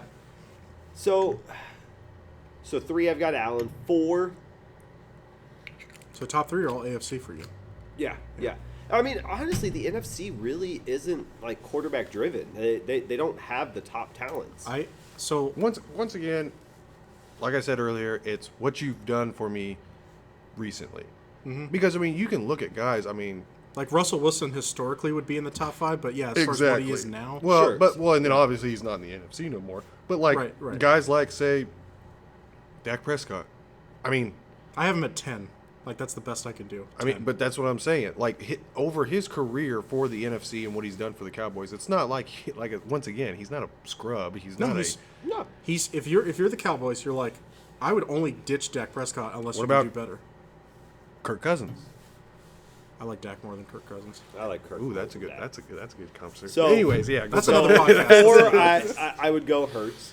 And then 5, I'm going outside of the box here from Lawrence? what you guys are saying. I'm going Lawrence. I'm going Trevor Lawrence. He's getting up there for me. I still would like to see another season where he kind of has more sustained success. But I mean, the bottom line is the fact that generally nobody's going to come back from 27 down, and he did that.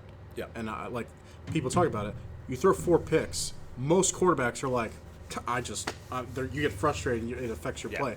He was like, what? Yeah, 'cause I I- didn't throw anything. He's got- I was sitting here trying to think in my head for a second, like Sorry, Jeff. who are these quarterbacks? So we go through like let's go through the AFC. You got in the AFC West, you got Mahomes, you got Herbert, Carr for now, and you've got Wilson. Obviously, Wilson's not in there. Herbert is in that category of. Is he what we all think he is, or is he We'll just take that- a shot number 3. Take a shot. Oh, wow. Is he? I handed out the children on Halloween. By the way, Yeah, Jägermeister. we don't hand out candy bars. Jeffrey hands him Jaeger shots. Go home, be somebody. So, I'm not trick or treating at your house with my children. Yeah, right. You always show up. What are you talking about? I the show up. lights- My kids don't. The lights on, Daddy. You're like, no. No. We don't go to that house. So you've got Herbert. Herbert's a weird one for me. So we'll kind of skip him for a minute. You go to the South. You've got whatever the atrocious thing that the Texans are The doing. Colts and down there. Texans, we have no idea what they're Yeah, doing. I can't even tell you who their quarterback is. No. Then you go to Miami. Or I'm sorry, we're still in the South. Then the last one's Tennessee, which we don't know Tennessee, if they're keeping Ryan Ryan Tannehill. Tannehill or Yep. not. So then Malik you Willis. you go to the East. You've got Zach Wilson and Joe Flacco and Mike White.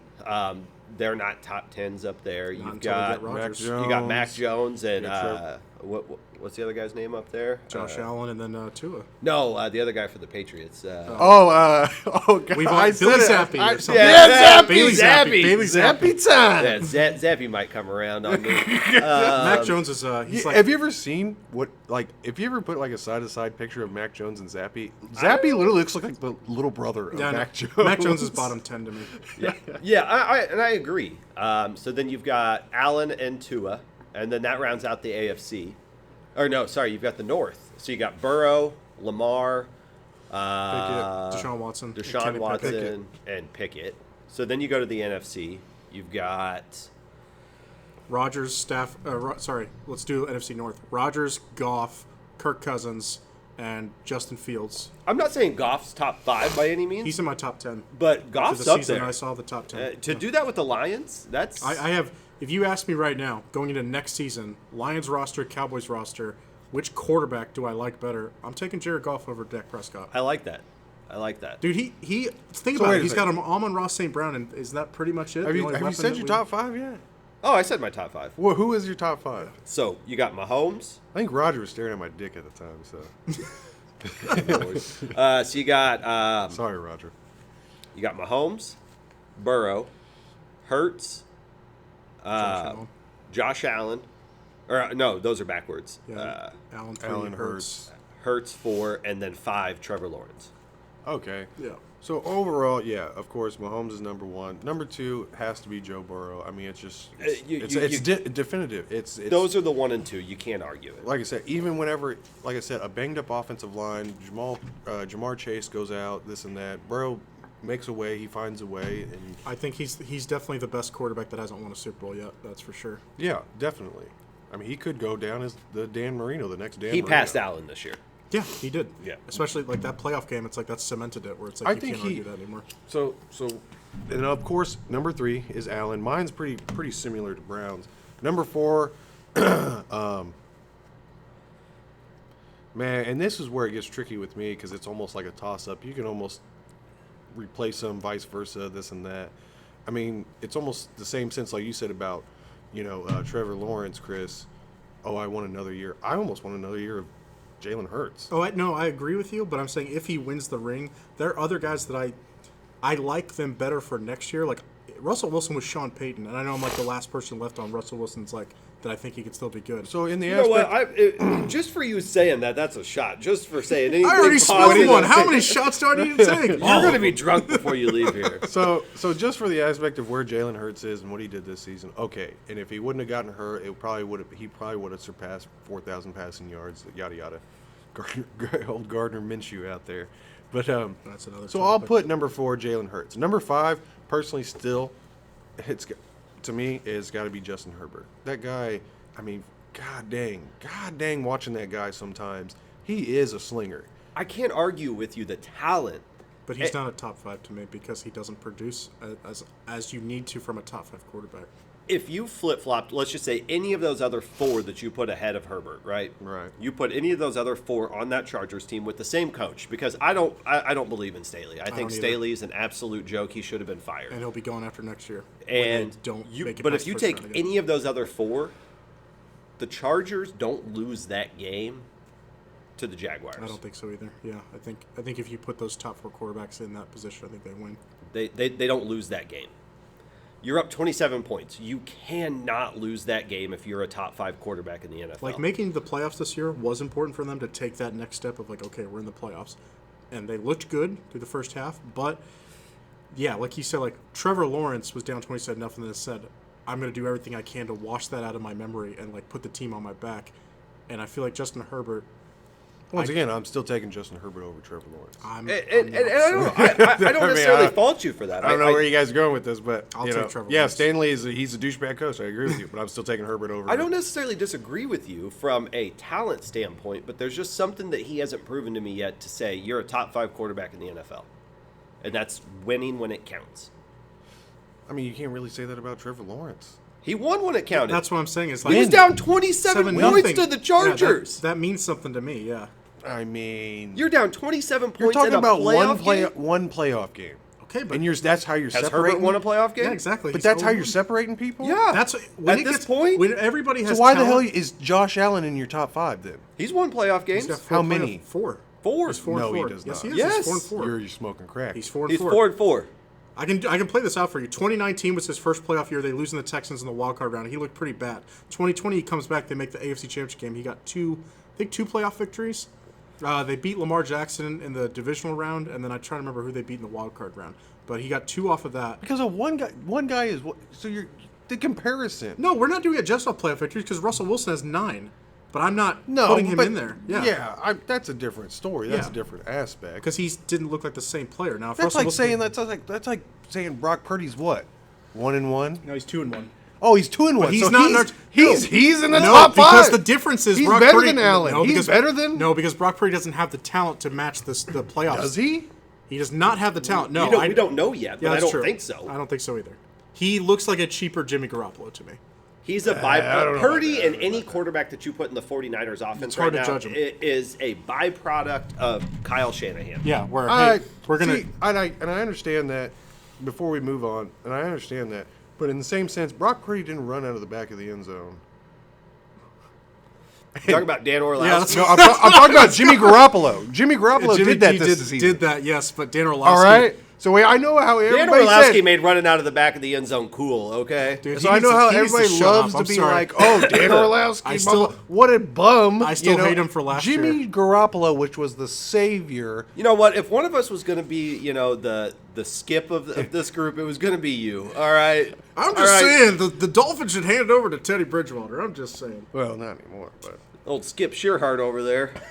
I'm just saying. Who you got, Derek Carr or Tua? Derek Carr. I'm taking Derek Carr. All right, there we go. What, you thought we were going to take Tua? You thought I was going to take old concussed boy over there? No. Throwing up gang signs. I don't think Derek Carr is a great quarterback, but with most of these teams, I'm like, yeah, if you had Derek Carr as opposed to who you had last year, it's better. Who's the better fit for the Jets? Aaron Rodgers. Aaron Rodgers. Aaron Rodgers. Or Derek Rodgers. Carr. Aaron Rodgers. Rodgers, because Derek Carr is still going to get you in trouble where he throws like picks in multiple games and all that kind of stuff. Rodgers is going to win you games. Exactly. Rodgers is going to be like, I will not be the reason why you lose. Like, and the fact that I just like them in. So this is a perfect segue, actually. Okay. Something that I wanted to talk about was, the Super Bowl ends, and all of a sudden, 32 teams have hope again, right? Mm-hmm. That is the beauty of the NFL. Is yeah. unlike any other sport, you have a chance to truly go from worst to first, and the Kansas City Chiefs are a perfect example of that. Jaguars made the top 4 in the AFC after being Yep. number one pick. The Chiefs back in 2012, worst record, first pick. What do? They win 9 straight games and then go to the Eric playoffs. Fisher. That was 2013. But yeah. 2013, whatever. No, you're right. 2012 season, but yes. Yeah. Yes. So let's look forward to the next season. What's one team that didn't make the playoffs this year Chicago Bears. that's going to make the playoffs next year? Jets. Jets. The Jets? Okay, and Because- why? What because are they that- going to do? That defense got them 7 wins, and all they need is a quarterback that's competent, and there's a few on the market. So Rodgers is who I'm going after first of all, because let's be honest, you don't need a king's ransom to acquire Rodgers because he's on the verge of retirement after every offseason. So you basically just need, give him maybe like 1 first-round pick, maybe, and that's it. So Rodgers is definitely coming back. We're all in agreement. Oh, on he's that, coming right? back because he's getting paid $50 million a year. He's So not I gonna just grabbed a cost beer out of the fridge, and Caleb has a beer, and of course Jim Beam in there, which I don't expect anything less. But he has mac and cheese, and at this point, it's not mac and cheese anymore; it's cottage cheese. All right. That might have been in there a while. Boys, I would not eat that. There's also some Yoo-Hoo in there. If anybody wants a Yoo-Hoo, looking for sponsorships, Yoo-Hoo. The only reason why I don't like the Jets aspect is because, once again, they've proven throughout history is unable to draft a quarterback. The last time, did they even make the playoffs with Brett Favre? Did they? No, they started 8-3 and they were close, but then they kind of fell apart. So that's why I don't understand why Rodgers would repeat history and Because go it's to funny. the Jets. Because it's funny for one, but two, it actually does make sense because salary cap wise, they're not strapped with the salary cap, so they could afford to take him in.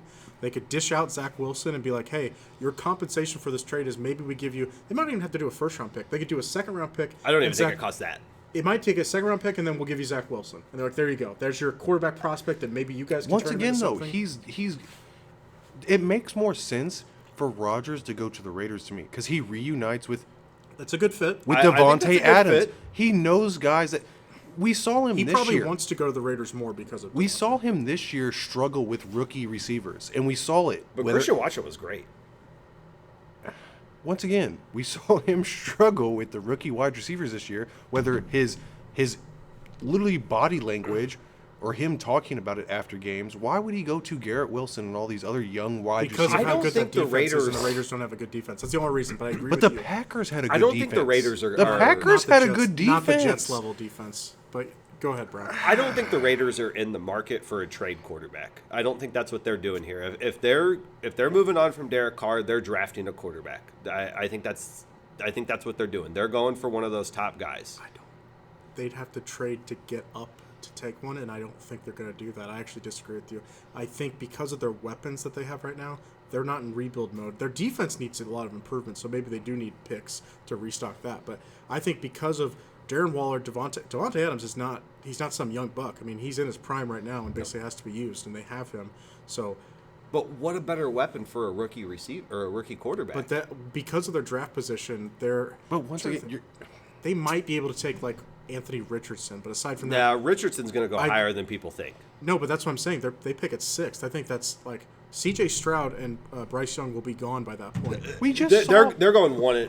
They're going 1 to 3. we just those saw two. Devontae Right, so- Adams assault somebody after the Kansas Well, City yeah, game. he got a little Why would salty. he be like, you know what sounds good? A rebuild year. Let's get a new quarterback. I know me and Carr were boys back at Fresno State. Hey, you know what? Because I'm in my prime, let's get another rookie I quarterback. think Jeff's right. I think Devontae might go to the front office and go like, look, you guys trade with me. I love being in Vegas. But he's like, that being said, he's like, if y'all draft me some rookie quarterback and I got to sit through a couple years and hope that guy's good, he's like, when you can get Aaron Rodgers now for not a steep price, And he's gra- going to ask for granted- it. I don't think Aaron Great- Rodgers is what we think he is no, anymore. No, and I will give you that aspect, but once again, like Chris said, and I know the NFL is a business, and things don't always play out how we project it and how we talk about and what makes sense, so on and so forth. You know, I mean, obviously Rodgers stayed in Green Bay. We thought he was leaving, even early, supposedly, and it could be a hint, this and that, an undertone of,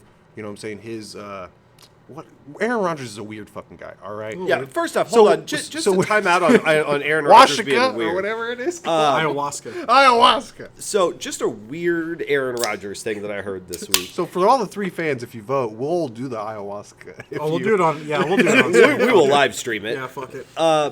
I don't even know what it is, but sure. Smash that like button if you want to see us get fucked up. Smash that like button. So, you all heard about how Aaron Rodgers is deciding if he's coming back to the NFL, right? You know what Yeah, he's he's doing going next in a week? dark room. A dark room. And for those of you that don't know what a dark room is, basically, Aaron Rodgers is going to go into a house that has a room that is completely dark, black, nothing else. And he is going to lock himself in that room for 4 days and take psychedelic mushrooms. And they're going to slip him food in through a hole in the door. He can wear diapers if he wants, by the way. He is the one that said that. He has the option to use the bathroom in there or wear adult diapers. People do wear adult diapers. So basically, if I'm summing this up right, Aaron Rodgers is going into solitary prison for 4 days, which he's paying very good money to do. Wasn't this literally a year ago we thought about him being the host of Jeopardy too? Yeah, Yep. he's been on the verge of retiring for like the last 3 He's years. going Huh. into a That's really dark weird. room That's really weird. to decide this. But let's be real. The only decision Alex that he has Trebek to would make... be rolling in his grave right now. The only decision Aaron Rodgers has to make if he's coming back or not is, do I want to be in the same Hall of Fame? Because him and Brady are both going to be Hall of He's Famers. not retiring. He has $50 million to lose if he doesn't play. So to me, he's It still. doesn't even have to do with the money. It has to do with legacy. If him and Brady go into the same Hall of Fame class, he's going to be overshadowed by Brady again. I don't think So he once- gives a shit about that. I Once, think yes, I will agree with Chris on that. Once again, I don't think when you come to those aspects of things, like Brady gave up, you know what I'm saying, he went on that diet and gave up on bread. You see all these transitions that guys will make. Cam Newton did it after he won his MVP and kind of had a slump. Then he wanted to be all like, you know, I'm going vegan, I'm not going to eat meat. Yeah, I'm how'd that gonna work out for Arian Foster? protect my body. Guys will do this. I mean, even McCole Hardman, even Frank Clark, so on and so forth. We can name countless of guys that will change their whole scheme and diet and aspect on life to try to stay consistent in the NFL. I don't think Aaron Rodgers is that guy. I think he, No, God, no. I think Aaron Rodgers. He's Unless that diet is psychedelic mushrooms. He's almost like, and that's what intrigues me, and I come Sounds to like a good almost, diet. I come to almost love about Aaron Rodgers is that he's almost a human being, and almost. he's almost He's real close. He's almost real. but he's almost like us. a Like, real boy. Imagine if we went to the NFL and we fucking finally got drafted and you did some shit that maybe you didn't think you were gonna, and you fucking replaced a Hall of Famer, and you started tearing it up and balling it up, and then you got millions and millions of dollars, and you were all like, what is the point anymore? What is the actual point? This is, he looks at it on the aspect of a stoner, you know, and he's like, it's just a simple game. I'm just playing a simple game here. I've made my money. Now you can actually go do things. He's not Brady. He's not Mahomes. No, because he doesn't require winning the same way that like it Yes. drives Tom Brady crazy. That being said, Yes. he still wants to win. But I if you don't ask think him, he wants to no, win. no, he wants to win. But if you ask him to sacrifice any of his $50 million, he's not going to do that. I think if you gave him, and that's a business aspect. And Yeah. yeah, his agent probably talks to him. Probably Brady and Mahomes are like, I'm willing to sacrifice to make sure we can keep the team. Yes. Rodgers is like, no, you were fucking paying me paying me everything that I'm worth. Well, and then we'll figure out if we can win later. I don't think he's that cynical about it, but in the same He's sense, pretty close. Jeff, he pushed for the $50 million on purpose. He was like, that's why he wanted out of Green Bay in the first place. He was like, you guys aren't wanting to pay me what I think I'm worth. They ended up paying him, and now they're like, Rodgers, we're kind of tired of you. Like he didn't play that well this year, so that's why they're like, look, we got Jordan Love. We'd like to get off your $50 million, and we'd like to give him a chance. So that's why they're willing to move. But on. once again, the NFL is a business, and the players have to be a business as well. So you have to make your money when you can. When you win 2 MVPs back to back, and then all of a sudden, I don't fault him for it. And then once again, all of a sudden a franchise comes in and says, you know what? Hey, we're going to trade away your number 1 wide receiver. We're going to do this. I mean, it's the same thing. How many times have we seen this in the NFL? Deshaun Watson. We're going to trade DeAndre Hopkins, Lamar Jackson. We're going to trade Hollywood Brown. That was what's his face? Why can't I think of the guy's name? That their coach. Bill O'Brien. Bill O'Brien. Bill Probably O'Brien. the worst GM that's ever existed. Who gave him to the keys to the But car? I mean, once again, it's Aaron Rodgers. I think isn't so complex about the competitiveness. I think he did the things that he needed to do. It's just like Tyreek Hill. I won a Super Bowl. I did my thing. I'm a good player, and I'm gonna be a first ballot Hall of Famer as long as I stay consistent and keep it up. Aaron Rodgers is 39 years old. Yeah, he could retire right now. He He'll could be a Hall of retire Famer. right now. It'd be Easily. So why not just milk it the rest of what the he's- way? That's what he's. I think he's not going to retire because of the money that he could make. He still has too much fun playing He's the game. gonna retire when But he finally knows in himself, hey, you know what? I've had fun. It's not fun anymore. Well, Gronk. it's Luke not funny. Kuechly, all these guys that have had either It's injuries. not fun in Green Bay anymore because they're tired of his crap. If he gets traded, I think if he wants to have fun, he should go to Vegas. But that's Green Bay's own fault. No, I know, but I'm saying if he wants to have fun, he should go to Vegas. If he wants to try to win a championship, he should go to the Jets. And here's why I'm saying this. He can have off games with the Jets, and they basically just need you to not turn the ball over twice, and Even they can then. have a chance to win. You're expecting a lot out of a defense that was so young and so prominent out of the first year. I mean, Jeff, defense is pretty consistent. The only thing that messes with the defense is age, and they're all young as fuck. So if you think so like that, then That's what defense is. Defense. The reason Seattle went back-to-back Super Bowls because they built a young core. The reason they But started how depleted did that defense get after a while? because of contracts coming up where they had Well, to lose people. But the Jets aren't like that because they literally just drafted everybody within the last 2 years for that defense. So Jeff, who is your team that's going to make the playoffs this year that didn't I before? already told you, the Bears. Yeah, but we didn't hear your why. Why? It's Justin Fields. Okay. Jeff, that roster guy- still that is guy- bad. Roster is atrocious. No, what are they going to do? No, but once again, Sure, they got the number 1 pick, but what are they going to do? They need to trade that pick and get multiple guys because that roster sucks. So once again, I'm not talking about the Texans, which is in the AFC. Correct. You don't have to go up against Mahomes. You don't have to go against And the Steelers. And we're talking like Rodgers isn't going to be in that division anymore. Yeah. So somebody else has to step up. We literally see the. I mean, I guess the only other team, and even then, I don't even trust that organization or even that conference or anything like that. But the only teams that you have to really face, and we just talked about it, quarterbacks in the NFC, is Dak Prescott. Let's see if he stays healthy or stays on the The consistency. Rams should be better if Stafford's healthy. We'll see. Yeah, He we'll just see. got off that injury. we'll Cooper see. Kupp's getting older. Cooper Kupp's not in his prime anymore. Well, we don't he know got that. hurt. We don't know that. We don't know that. Oh, I need to see another season of him actually playing to know if he's not in his Exactly. prime. I mean, who else is in the NFC that you're all like, man, wow, they really got to get through him like you have to in the AFC? Basically, Rams, Niners, Do depending you on what they think? do. Do you think the Vikings are going to be as better? They're not going to be as good, but I think they're still going to be in the way of Chicago, where I'm like, I can't definitively. There's nothing on the Bears roster aside from Justin Fields. There's nothing to tell me. But that, that's what I'm saying. I mean, it's the same thing. We'll play it out in the offseason. We'll see who the Bears sign. We'll see what they do with the offensive line, so on and so forth. They have the number 1 cap space. They have the number 1 draft pick. They have a lot of, you know what I'm saying, like from going to like how the Jaguars were. And plus they're in the NFC. They're not in the AFC. If this was the AFC, then I'd be all like, okay, maybe I might pump the brakes a little bit. But that's what I'm saying. You got the number 1 cap space. You got the number 1 draft pick. You got talent, obviously, around Jalen Hurts himself. We just saw it with the Eagles going from, a barely... they made the wild card as the 7th seed last year. barely because of the expansion of the wild Playoffs, card, this yeah. and that. So why wouldn't you try to, once again, like they did with Jalen Hurts, hey, this is our last year. This is our at least couple of years going on with Justin Fields.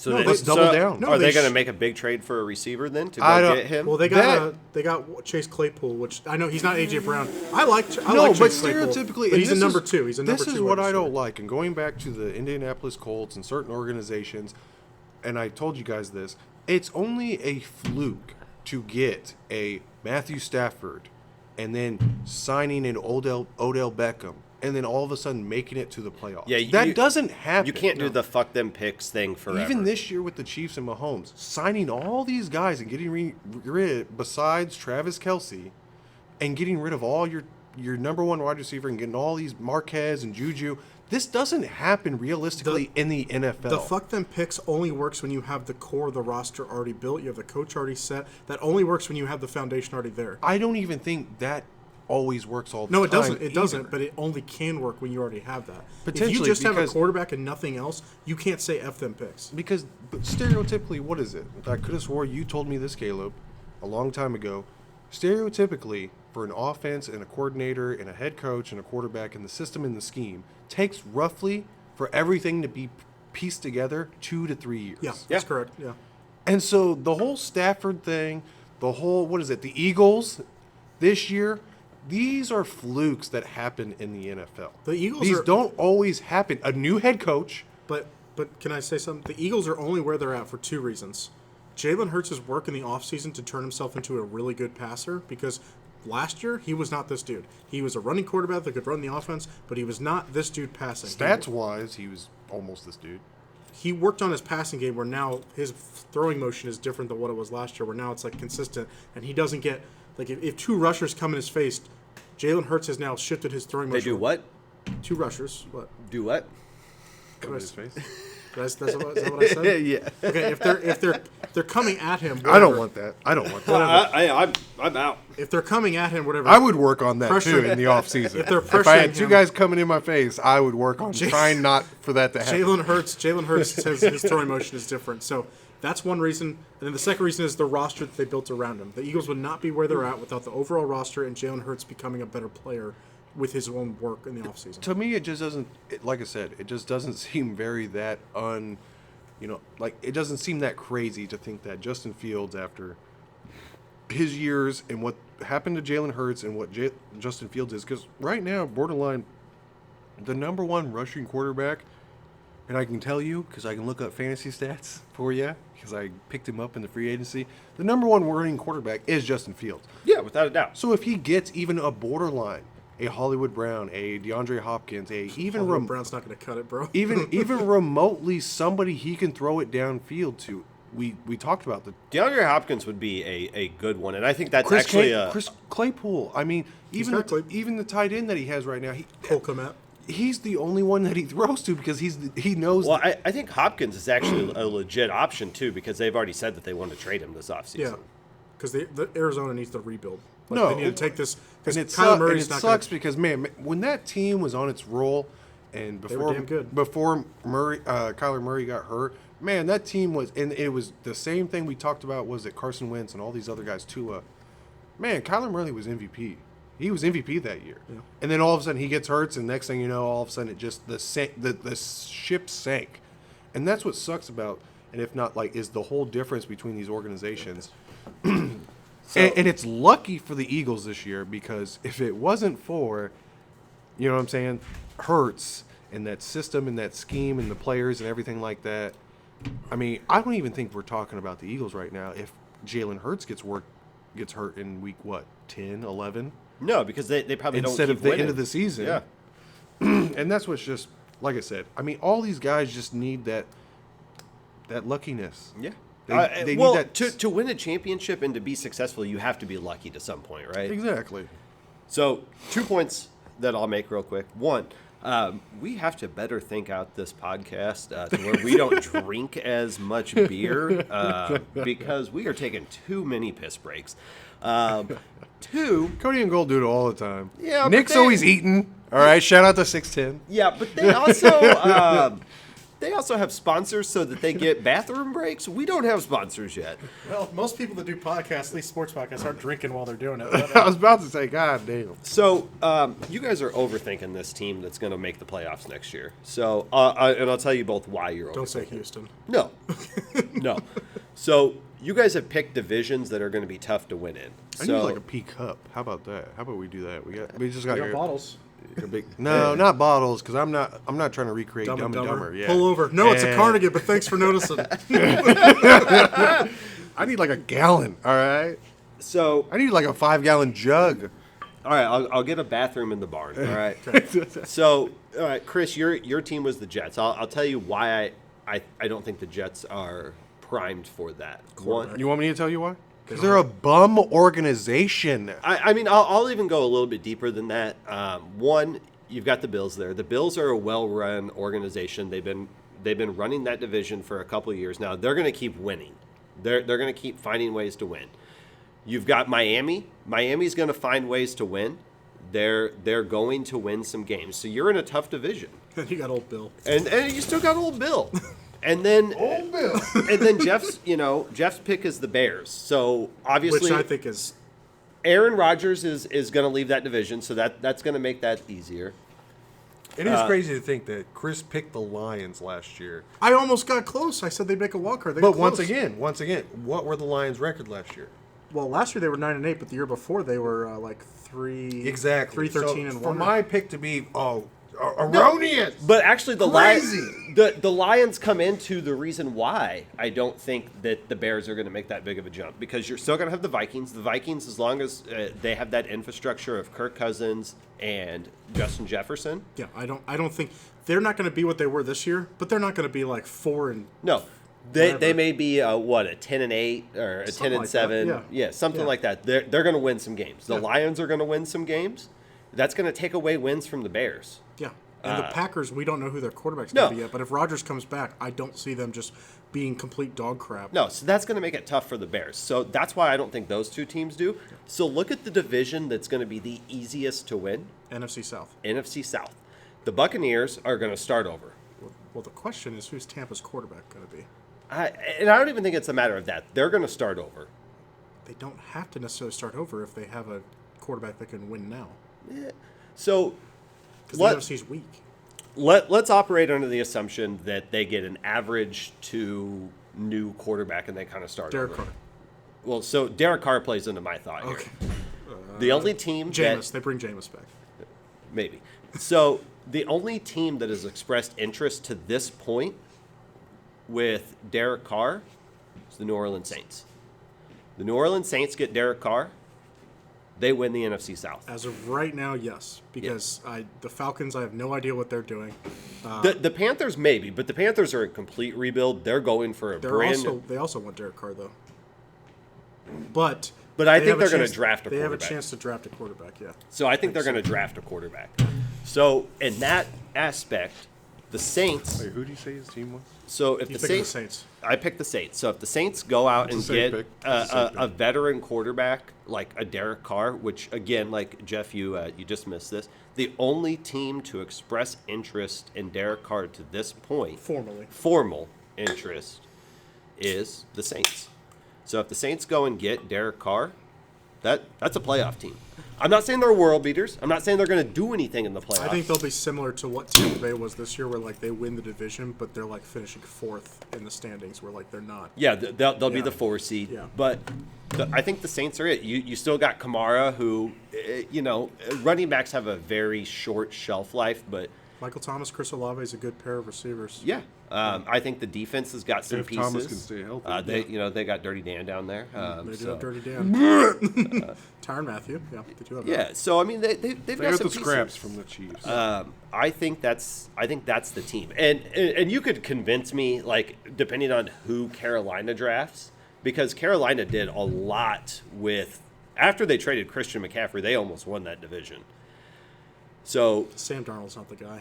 And who did they just hire? They hired Frank Frank Reich. Reich, who I think is a good hire, which some people are killing them, saying that Steve Wilkes should have kept the job. No, Steve Wilkes has had 2 opportunities where he could lead the team to the playoffs, and he's failed both times. In Arizona, they finished with like the worst record in the league, and here's the reason: Steve Wilkes was not a good leader of that team at that time. With Carolina, I feel like he did a good job like rallying the troops, but the bottom line is he has no offensive innovation, which is exactly what the team needs. So that's Interim why coaches never work, right? I mean, interim coaches never work. Bruce Arians worked with Indianapolis when he took the job over. Yes, it did, because they went to the playoffs. It did. And that proved to be the better coach. But that's an anomaly. Think about it, Romeo Cornell. I knew you were going to go there. Romeo Cornell rallies the troops. He's a bum. That's Javon Belcher's fault. He killed everybody. Well, we're not. This podcast is not that dark. So bum bum bum bum. So Bum bum bum bum bum bum. All right, this is the bum hour. the bum hour brought to you by. We've hit. I'm we sorry. Don't, we, I'm sorry. We don't have a sponsor yet. I'm sorry to interrupt everybody, but this is actually the bum of the week hour, and I wanted to get to Brought this. to you by anal porn.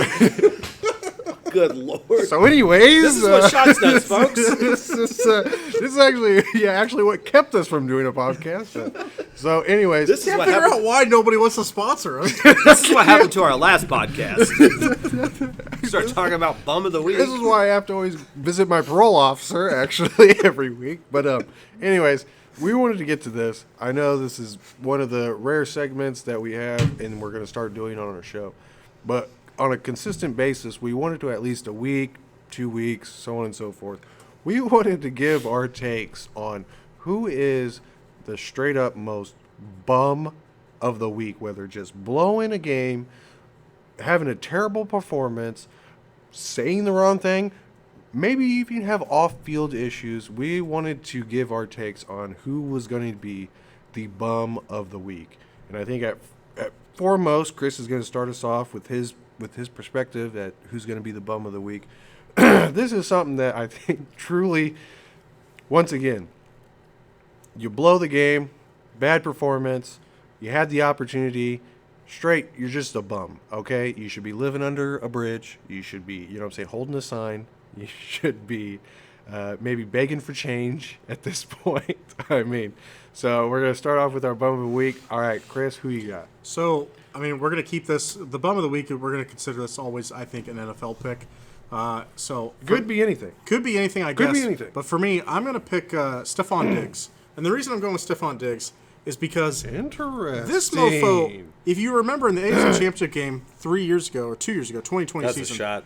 He had the audacity. ESPN made this big deal about he stood there and watched us celebrate on the field. He's like, I'll be back. This will motivate me. Guess what? They haven't been back to the AFC Championship game. And every year he's ran his mouth and acted like, oh, we're like just destined to make it to the Super Bowl because we're the Bills. How's that working out for you?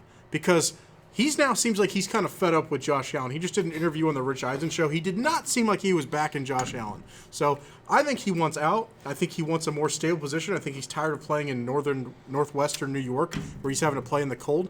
I think Diggs wants out. Where's he going to go? I don't know. Personally, for me, why wouldn't he go back to Minnesota? Justin Jefferson and Stephon Diggs paired together. I know he didn't love being with Kirk Cousins, but can you imagine those two dudes together?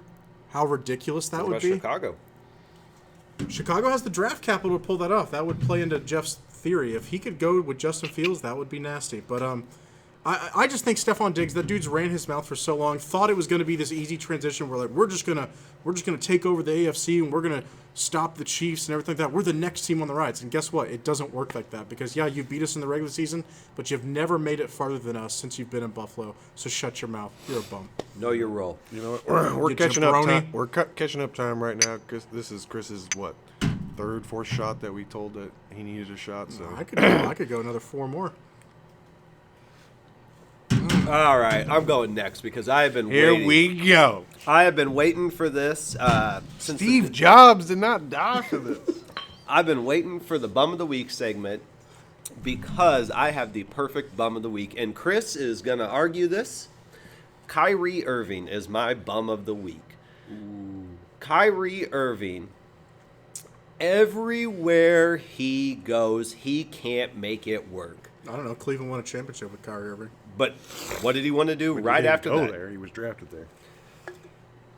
Championship. Anyway, go ahead. Kyrie Irving. I'll to the 3 listeners we have. Shout out, Mom. They look pretty good though. I like I like the trade for the Mavs. I do. But Kyrie Irving can't make anything work. He's constantly in the media. He's constantly out there. The world's flat. The world is flat. All right. You know, a bunch of flat earthers. And what happened You again? just haven't looked into it. He put the Twitter just post haven't on, looked into what was the one movie? Chris, Forests aren't real either. You haven't looked into it. Chris, if you Dinosaur try to Genesis. tell me that T-Rexes had wings and feathers They're and giant kangaroos. That's what they are. and that the Earth is flat, I'm leaving this podcast. But Kyrie Irving, he can't make anything work. No matter where he goes, he can't make it work. Since Cleveland is what you're saying. And look, where's he at now? Dallas. And that's a great fit for him. I like the fit actually on paper. But what's he going to do now? Is he going to find a way out of there because he can't make it work? He's constantly in the media about something. And I get it. I'm not the guy that is like, hey, shut up and dribble the ball or whatever that thing was. But at some point, you get paid to play basketball. Make the place that you are employed by work. And he can't seem to do that. And now he's been traded again.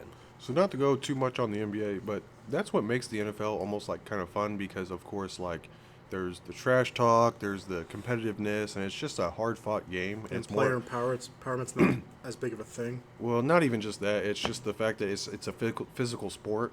So when guys want to trash talk each other, it's all like, okay, here we go. We'll see it on the field. The NBA has become such a drama-filled organization that it's like this dude could be dating someone, and the next thing you know, he breaks up with her, and she's dating another NBA player. And that's what's like the headline of stories Only if for they're named a Kardashian. the stories for the NBA. And that's what's kind of like almost like over, I don't know, just exhausting with the NBA sometimes. So for my pick of bum of the week, I got 2 people. So obviously it's kind of a That's late. not the Yeah, it rules. seems like That's it's the neat. shot. It's a late notion. So of course the mayor of Cincinnati. What a fucking bum! That guy should be impeached. First of all, Say your line. that guy, he's a bum. That's what we need to clip that sound. So this guy is, I don't even know who you are. You know what I'm saying? I don't even know his name the, anymore. The I don't. fact that the Kansas City mayor tried to just make you just a gentleman's bet. You know what I mean? A bet all mayors make. Like, hey, we'll send you some barbecue. Once again, and you send us some chili spaghetti. Yeah, Like, a gentleman's okay. bet. And the fact that this mayor doesn't even play for the team, has nothing to do with the team. He's That's just the pretty impressive. mayor. A mayor played for your He, team. he's just the mayor. At Mahomes the, could run Yeah, for yeah. mayor. Let's do Mahomes. He's just the mayor at the time and wanted to talk the biggest smack. And he sounded like the corniest and nerdiest. It was like, bro, I got cuck vibes from this him. guy has never even done anything in his life to even talk like this. And he rode the coattails of his team that he literally got just at the time, right place and right time. Somebody told him, whoever his agent is or whoever his, I don't even know, whoever told him to do this, or unless he did this on his own, he's a bum. He's a loser. He didn't have friends in high school. And he's not getting reelected after this crap. And I'm not gonna lie, he's probably getting a divorce. I'm pretty sure the highest level of sports he ever played, like the highest, was he was a bench player on his JV basketball team. All right, so current that was my bum of the week for a couple of weeks of now. My bum of the week for this week is, and this might surprise you guys, because he did set the record. LeBron James. What a bum. That's a shot. What a fucking bum. That's a To- shot. That's 2 shots. To hold the all-time scoring record for what, your 4th, 3rd team in your history? No one even in that stadium, besides the actual accomplishment of breaking the record, actually even defines you as a Laker. This guy has no home. This guy has nowhere to go to. He's burned trails his whole life, going from Cleveland, that literally accepted him and was his child and everything, his star, everything in Cleveland, to going to Miami, not even getting to 4, 5, 6 championships that he supposedly said on this telecast that we all had to waste time on to watch him make his announcement on where he was going. Then, oh, you know what? I'm going to go to the other biggest city, Los Angeles, the Lakers. There's Kareem Abdul-Jabbar would do circles around butchered you. that name, Magic Johnson, Has Kobe HIV. Bryant. He's dead. The fact that you could even do this We're off the rails. in a city that doesn't even recognize you as a Laker, and then you want to cry, you want to show your sons there. You know, your sons aren't even going to be anything. This is just a mockery of the NBA, horns. of the Two things. NBA, that LeBron James sets this record, and he's a jokester. Kareem played 4 years in college. Imagine if Kareem didn't even go to college like LeBron, and if LeBron would even be breaking this record right now. LeBron is a joke. LeBron, granted, he has very, astronomical athleticism. He's a robot built in a lab, and I get it. But the fact that you did it this way, guys don't do this. Once again, you will never fall under the category of greats for LA Lakers. And it's hilarious to me that now you just traded Russell Westbrook to the Utah Jazz out of everywhere. To Great get D'Angelo Russell, because D'Angelo Russell's going to save that franchise. You had Make 'em Anthony better. Davis. You won one championship in the bubble, all right, where Uber Eats can't even get in and deliver you food. You're a bum, all right? You're a loser. You're a bum. Space Jam 2 was the worst movie I've ever seen. That's a 30-minute segment right there, though. You could go off of. Yeah, he is a bum for that movie because that movie's terrible. Once again, to finish it off, LeBron, you know what? I'll give you the credit.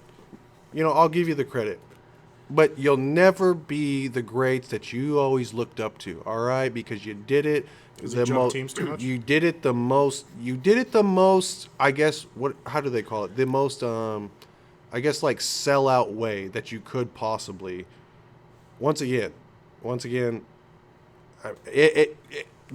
facts and the papers and the stats will show you that LeBron is a good player, and he's probably top 10. He's probably top 10 of all time. Probably. Instantly. Probably. But the fact of the way you went about this, how you did this, everything that you say and everything that you represent, bro, like just be a human being and do this on the simplicity of actually playing the game instead of just being a whoremonger, fucking money grubbing. Okay, Brown, just take this All over right, because he so- could go on for the next 10 minutes. So Ah, I got guy. I got two things to follow up to Jeff's bum of the week. Number one, for our three listeners out there, you'll find as you continue to listen that Jeff is horrible at pronouncing people's names. Kareem Abdul-Jabbar. So Kareem Abdul-Jabbar. All right, well that was better. Yeah, that's not what you said. So I'd like to get that out there. First for the one was a listeners. practice run. The second thing to this is for all the LeBron haters out there, I'm not educated enough on basketball to really have a take on this, but what I'll say about LeBron is imagine being the most hyped up player of your sports history before you even took a second to play in the NBA or whatever sport it is. This guy was pegged as the prodigy of basketball his sophomore year of high school. To come into the NBA and live up to even relatively those expectations is one thing. But to come into the NBA after having all of those expectations and become the leading scorer of that league's history ever, that's pretty special. To have that type of hype and to live up to it. Think about anybody else that's had that hype. Let's use, I don't know, Ryan Leaf. Ryan Leaf was hyped. What? No. What? That's a double shot. Who the hell is Ryan Lee? All right, first off, you know who Ryan Leaf? You don't even want to say Kobe Bryant or Kevin Garnett that came out of high school. No, you want to bring up Ryan Leaf? I'm Kobe using wasn't hyped the way LeBron was. I'm using Ryan. Kobe Leaf as wasn't just an hyped. They have example. interviews of him walking his high school. No, but what I'm saying is Kobe was not considered you are the guy that's going to change the NBA before he was drafted. What? And I'm not saying that Ryan Leaf was. Ryan Leaf? What? I'm You not were saying. blowing up my sound. I'm not saying that Oh, Ryan I am. Leaf was pegged as the greatest of all time or a prodigy, but he was pegged as. Is he better than Peyton Manning? He probably was picked because he sounds sounds like a guy that did photo shoots for National Geographic. First off, if you don't know who Ryan Leaf is, I don't know that I could do this podcast anymore. Washington State. But did he play for KU? No, Washington he State. played for Washington Who's State. who's the guy that played for KU? Todd Reesing. Todd Yeah! Reesing. Woo!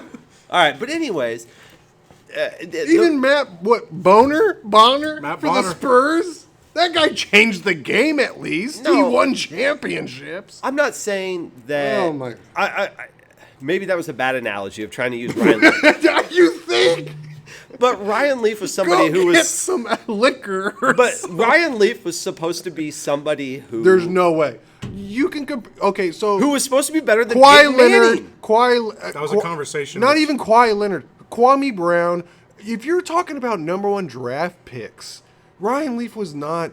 Yao Ming. You can talk about guys like that. Okay, that were let's supposed to- keep it basketball. Andrew Wiggins. Andrew Wiggins was called Maple Jordan. He was supposed Exactly, to be that number thank one you. pick that you can't miss. Thank you. But you can't. But nobody has ever lived up to those type of And I agree with expectations Brown that on you that. have given them. Nobody in the history of Andrew any Luck sport didn't fulfill those. has lived up to the expectation that LeBron had put on him. LeBron was from the day he was a sophomore in high school, had these expectations put on him that he had to be the greatest, that he was going to change the game of basketball, that he was going to come in and just be dominant. And what Did he change the game of basketball? Absolutely, Yes. he changed. Do the game. you think LeBron changed it more than Steph Curry? I do. changed the game? I do. Yeah, I do. How? Because- In what perspective? Because Again. okay, I'll answer that. Because LeBron showed what an athlete is capable of. Where LeBron, there's no other NBA player that's ever dominated with rebounds. Like LeBron is top. He's the top scorer of all time. He's top 5 in assists of all time. LeBron can guard 1 through 5. I'm not talking about maybe. And he still doesn't beat Jordan. He still doesn't beat we Kareem. can't prove that. How can you? What do you prove mean we that? can't prove that? We're proving it right now. He doesn't Okay, have as many Then championships. Bill Russell's the greatest NBA player of all time. Exactly. If that's your criteria, but you're in the minority because most people say Michael Jordan, like Kareem should be ahead of Michael Jordan because he was in more finals than Michael Jordan and has the championships and has the college resume that Michael Jordan does not have. Even Carmelo Anthony has the college resume more than Okay, but LeBron. Carmelo's NBA Yeah, career we're is not even bringing close. Carmelo into Yeah, he's this. not even close. NBA career, it's not even close. Carmelo, the farthest he ever got was the conference finals with the Nuggets. It's the But farthest even then, ever he got. stayed with that actual team, though. didn't. He asked for a for trade. so long. For He asked- so he was- long. Jeff, he got out of there the same time. Carmelo The never- day and Cleveland. age of athletes Yes, staying yes, with the that's- same team that's- just doesn't happen anymore. And I And you're understand going to that. say LeBron changed that for the worse, right? I won't even say it was LeBron. I mean, there's plenty of other athletes that before that. That's you know just what I not mean? the day and age that we live in, where And I- somebody stays with the same team for 30 years, 20 years, 15 years. And I- Basically, you have Steph and Clay, and then you have like Dirk did it. Once and that's- again, and that's where you're seeing the later trails of certain athletes. Tim Duncan. But once again, I mean, there's so many. But once again, to chase rings like that, and then not even to establish dominance that you had projected yourself going to a super team, and not even create what you had thought, if not not what you thought, what you had projected and said to the mass publics on national television, and it not even remotely come true. You had Dirk Nowitzki with 38-year-old Jason Kidd, Sean Merriman. You had who else? You know what I'm saying? I mean, Jason Terry, Tyson Chandler. Peja Stojakovic. That's what I'm saying. I'm all like, But Jeff, I can was talk. it Jason Terry? I see some of your points, but at the same time, I'm going to contradict you and I'm going to argue with you. So, an NBA GM's job is really important to build the roster. Who And won it last year? the Golden State Warriors, And who won it the year before? the Milwaukee Bucks. So Who won the year before that?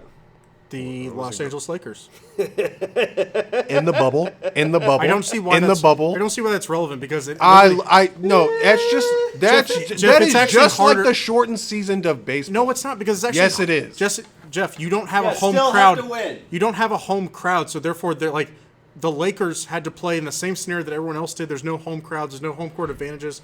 The only thing I'll give you is there's no travel, so they didn't have to travel and deal with the distance. I or don't anything even like care that. about the travel aspect. It's the aspect of you played a season where it was shortened and it was all But they were the number one seed when the season got decided it was going to be shortened. They were the one seed in the West, so they were the best team at that time. It's just hilarious to me that wasn't their first season, right? With LeBron, the Lakers, Yes, and Anthony Davis and everybody. second So season. it's just funny to me how it. It was AD's first season with the Lakers. That's what I'm saying. So the year before, the year after, they've just been terrible. They've been Pretty a much. mediocre team. Pretty much, And yeah. it's just hilarious to me that, you know what I'm saying, you get that one championship after taking advantage pretty much of a season that isn't the regular season, and then you win a championship off of it because of all the circumstances. I mean, there's plenty of, people being sick, people being unhealthy, people missing games, people just not coming around to actually play these games because of the whole pandemic, so on and so forth. It's almost like taking literally candy from a baby. That's what the Lakers did and LeBron did, winning in the bubble. Okay. And that's what I don't like the aspect of because it's all like, do this in a regular season. Do this in a regular season, and then I will consider you. Okay. But you had to do it in the bubble. And gotta- it was like, LeBron went back to Cleveland and won a championship. once again, the NBA with a 12-man the NBA roster, rigged? I can say is way more rigged than the people on their concepts of a 50-man roster of Okay. the All right. NFL. I Okay, think I'm we gonna need put to a stop. put a- I'm gonna put a stop to this right now. Okay, need to so put a bow well, on there's this. there's a question that I've been trying to pose for the last hour, but I haven't gotten the chance because we've been on other topics. The thing I've been meaning to ask, we'll do NBA in a whole nother time. We'll do an NBA podcast. He's a bum! Okay, that's a good one. But I want to finish the podcast with this. We talked about what's the benefit of these teams, the Eagles and the Chiefs, to get back to that. The bow on this podcast, if both of these teams, like let's say, like for instance, the Chiefs get blown out or vice versa, the Eagles get blown out, I want to know what your guys' predictions are. Is what's the fallout? Think about what could happen if these teams lose and if they lose in an embarrassing fashion. Because as we remember, the Chiefs 2 years ago, we not only lost to the Bucs, we lost in an embarrassing fashion. We got pretty much blown out, caused our offensive line to be overhauled, all that kind of stuff. So for you guys, I want your opinion. Brown, we'll start with you first. If the Chiefs lose in an embarrassing way, what you could see as possibly changes, and then the Eagles as well. What's your definition of an embarrassing way? Say they lose by like 25 points. So I think if the Chiefs lose by, let's say, more than 2 scores, the fallout would be defiant on how they lose, which I think the way that they would lose is that They get manhandled. They get manhandled. And honestly, I don't know that there's a huge fallout like there was from that Super Bowl 2 years ago. I don't know that they're just going to turn around and revamp an entire part of their team. Because they've invested so much in youth in so many positions, where are they really going to turn around and do something The different? two that I see is our receiving core. If our receiving core can't get separation, they're going to be like, look, we like our guys, they're cheap, but we're going to try to get somebody that's a little bit better. See, I think there's once person. again, you have 2 contracts that are the big issues coming off into this offseason. Orlando Brown and Chris Jones. Those are the only 2 issues. If we get demolished, let's just say, which we aren't. I don't like this hypothetical, Okay, but we're not. Yeah. If we do, Chris Jones obviously is not coming back to the team. Obviously, if the offensive think we'll line trade him? and Orlando Brown gets demolished, even if he has a remotely somewhat good of a game, that's been the whole topic this whole season is Chris Jones, what he can do. He's supposed to be a defensive MVP, defensive player of the year. Orlando Brown is supposed to be the left tackle that he said he could be when we traded him and spent the money on him and draft picks, this and that. Those are the 2 main aspects. If we get demolished, those two guys are gone. Because this organization and this franchise is built like the Patriots. We are not going to spend money on guys that think they are better, if not wanting to be paid the highest paid player and can't perform in highest paid Here's- games. And I agree with Jeff. I do. I think those, you're not going to see an overhaul of a whole position group, but I think that those two are the ones that would be expendable because of circumstances, depending on how they get blown out. But if the only thing I'll add to Jeff is if the defense gets embarrassed, Spags isn't coming back next year. That's a possibility. Where I'm going to go is what I said about the receivers. Valdez Scantling proved a lot in that this last AFC Championship game with him being our focal point, and he did end up get over 100 yards and a touchdown, all that kind of stuff. He played big. So I think Valdez Scantling's for the most part safe. Juju's the person that I'm looking at that I'm like, if he does basically a goose egg in this game, we're probably going to move on from him and just try to find somebody Because else. he's going to get a big contract this year. From where- somebody else, and we'll yeah. be like, yeah, Juju had a great 1 year, but we're done. What I'm saying is the receiving core, you said like they're not going to overhaul it. I think they could. Aside from Travis Kelce, I think they literally could go, okay, we had these guys. Let's see if we can move it in, draft some pieces, and switch it out, and see if we can find some better pieces. But they're not going to go spend big money No, on no, somebody. no, probably not. They might just try to That's draft where a the biggest top receiver. overhaul is if you're talking about the biggest detriment to the actual team, then yeah, the offense isn't really necessarily an issue. We still have Pacheco, we still have McKinnon, supposedly McCole Hardman. He's been hurt all this season, so let's just say, if McCole wants to go make his money somewhere else, okay, I dare you. I'm doubling down on that. Yeah, McCole Hardman, I can. As if I'm at the boat, I'm saying betting and gambling. Okay, go make your money Okay, somewhere but else. question. Let's see how much money you make when you've been hurt all this season. You haven't actually portrayed, because this was the season for McCole. So he comes back next year, specifically on the fact that he's been injured. To me personally, I think the Chiefs signed him to a 1 year, maybe team option. I think he's out. I think he's out. Yeah, because he hasn't. He's never once showed us enough where we're like, yeah, you're even a number 2 wide receiver. But once again, unless Tony plays out, there's a whole lot of Tony's circumstances. under contract. He's not going anywhere. You just spent too much capital on him. He's not going Here's my anywhere. hypothetical to you guys. DeAndre Hopkins is available. Say we lose by 20. No. Okay, No. well, hold on. We lose by 25 points or whatever. Say the Cardinals are basically No. asking for a second-round pick. No. You would No, not do not that for even a DeAndre second. Hopkins for No. a 1 Maybe year. a fourth. I'm not giving up a second. He was just traded for a second 3 years ago. I'm not He's giving had up. He had at least one good year with the Sure, Cardinals. but I'm not giving up the If- same if we- draft if- capital that if- was it took to acquire him Third 3 round. years. If we round. re-sign I'm still not. if we Fourth. re-sign Juju and then Valdez is still there and McCole, then I'm all like, all right, I'll give you a third for DeAndre. I'll give you a third because DeAndre at this Don't point of forget his about Sky Moore. career, He's gonna develop. But he's not he's tall. he's better to me. He's the short guy that doesn't even have amazing speed. That we're There's just, somebody else out there that you Who can get doesn't on a have 1 year amazing Sky deal. Moore. He does not have an amazing speed. He doesn't. He's, have I mean, obviously he's not as fast He's as like Tyreek 4.3, Hill. 4.4. That's what I'm saying. He's not as fast as Waddle But and he's not- McCole, but I and- mean, he's as fast. Well, the only reason Tyreek works as a wide receiver is because of how fast he no, is. I don't believe that. I don't believe. I don't that. believe that for a second. Because the He is an evolution, incredible yes. route runner. The evolution of his Oh my God! intangibles He as is, a but receiver. he is, but if he wasn't, if he as fast, wasn't, then he wouldn't be putting up the numbers And that he he a had guy, in that, Miami. a guy that short cannot be that good because he's shorter than like Julian Edelman. He's 5'10", He's shorter than Julian Edelman. but he plays No, he's so not. much bigger. Julian than, Edelman's 5'9". He plays so much bigger than 5'10". We're looking this up. I mean, that's the same thing as Cooper Kupp. Cooper Kupp's what, 5'11", Cooper Kupp is taller 5'10"? than that. Yeah, Cooper Top's a little bit taller. I think he's 5'11". But that's what I'm saying. But Tyreek plays bigger than 5'10". right. He plays way bigger. He high Cooper points. Kupp's 6'2". See, this, Okay, we were way Wait, off. that's there. what I'm What? saying. That's erroneous. you know I'm what, throwing Jess? the red flag on that one. There's no way Cooper Kupp is 6'2", unless he's wearing heels or something. And honestly, I don't think Tyreek's 5'10", if I'm being honest. I think Tyreek is his- probably 5'9". His measurements are 5'. Yeah, like if he's not wearing any shoes and blah blah Yeah. blah. Yes, but I get he it. plays bigger than that. Definitely, just like Julian Edelman. But to say that Tyreek is just a speed receiver, That's not what I'm saying. What I'm saying is if he wasn't as fast as he is, that height is going to be a major disadvantage for him. That's why he's able to get so open is because of his speed. Sure. So in 5 years, when he starts to really slow down, that's like saying, oh, if Devontae Adams wasn't as good as a route runner, you know what I'm saying? It's all like, what? No, because Devontae is taller. When you're Oranges shorter, to apples here. Oranges to apples. When you're shorter, you have to be this amazing, like you said, speed and route runner to be able to make that work. Edelman, it's not like he was running Tyreek's routes. He was running the Tom Brady offense of let's do paper and cuts that's to get where open. that's where I'm trying to get this at. That's where once again an overall lapse.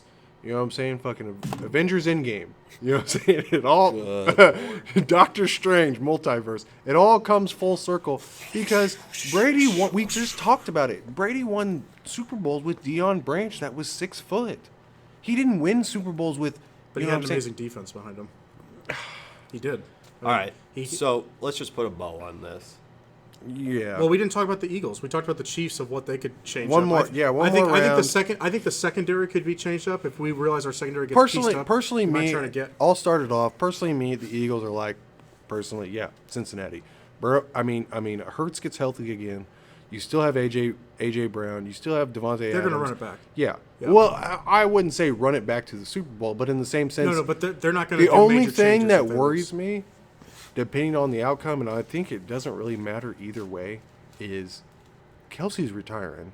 Jason. Yes. You think after this game he's definitely If retiring? not, is. who else? I don't- There's a couple guys on that offensive know for line. sure. Well, that's why they drafted a center early this year was to replace Kelsey. I get that. There, He's- and there's a couple other guys. Isn't there, what, Lane Johnson or... Well, Lane Johnson's he's like I think 10 years now in the league or Yeah, something. he- like well, that. He's been around for a while. That's what I'm saying. I think a lot of these guys on the offensive line, and granted, the weapons that they have, you know, Miles Sanders, yada yada yada. I don't really believe. in all I don't that. think there's Fletcher a Cox might big. retire. If But- they get blown out, I don't think there's big repercussions for that team. Right, either. because- you get rid of what Ndamukong Suh, which Yeah, is just well, backup help. Yeah, but like you said, like they're probably going to chalk it up to Jalen. You weren't 100% healthy. Yeah. We still love our roster. We're young. Yeah. So Yes, that's why to me First both or sides. second year head Yeah. coach. Like, I know Caleb, and I will piggyback on him. At least I thought what he said. I will piggyback on him. Both sides, I don't think really even regress that much. Besides the fact of Jalen Hurts, that's the only thing that I'm worried about. Mahomes and the Chiefs, I think, are going to be steady. That organization, once again, I said it already, from top to bottom, owner, general manager, head coach, coaching staff to roster, they will figure out a way, plain and simple. And I think personally the Eagles as well. Granted, will they be a 14-win season? No, not necessarily, because there's other teams getting better, and they always have the Super Bowl slump, whatever the case is. injuries might happen. Exactly. But will they be a primitive, you know what I'm saying, competitive team? Yeah, of course. I still think the Eagles will be a 11, 12, maybe even worst case They'll probably scenario. make the playoffs again. Yeah. Yes, Yeah. even the worst wild card, Yeah. you know, in that division. And the same thing with the Chiefs. I don't think either of these teams are going anywhere. I think it's just another pivotal mark of where they got. I think it's almost worse, personally, for the Chiefs to win the Super Bowl and to try to get back than to losing it and then everybody looking at each other saying, hey, we're better than this. I I think there's always got to be in sports and winning the self. Super Bowl is never a bad thing. you're talking about motivation wise. Yes. Okay. And that's what I'm trying to get at. In sports in general, you always got to have motivation. So when Mahomes wins his second, I get what you're saying. I'm not saying Jeff. he's never going to be back to the Super Bowl in 5-10 years, this and that. But in the same sense, I think it's 10 times harder. I get what you're saying, but I disagree with you, and here's why. Because if we win the Super Bowl, I think that goes okay. The last 2 years have been like a little rough for us, where yellow we phones didn't on. accomplish our goal. But they're like, we win another Super Bowl. They're like, Exactly. cool. No, but hear me out. Egg- If we lose, I think that puts doubt in every single person in the organization's. No, hear me out. I think if we lose, they go, that's 3 straight years we just weren't good enough. What's wrong? And I think it puts doubt into our team. Might even put down on Mahomes as far as like, what am I not doing right that we won Because that? once again, the Eagles But I've already have. told you guys, they're not losing. But the Eagles, yes, exactly. But the Eagles have the guys they signed. Once again, I told you at the very beginning of this podcast, the excuse for the Chiefs will be, well, we had a bunch of rookies. Or Mahomes was on a hobbled ankle. No, I don't even. I don't think they go I there. don't. I want to erase won't that use from that right now. I want to erase that right now as the excuse. Mahomes being on a hobbled ankle 2 weeks is rest not should be going good to be enough. the Yeah. excuse. It's going to be the rookies. It will be the rookies. It will be Jalen Watson. It will be And I think that's the only way that they do lose is if those rookies Yes. make a big Yes, mistake. If exactly. AJ Sky Brown, Moore fumbles.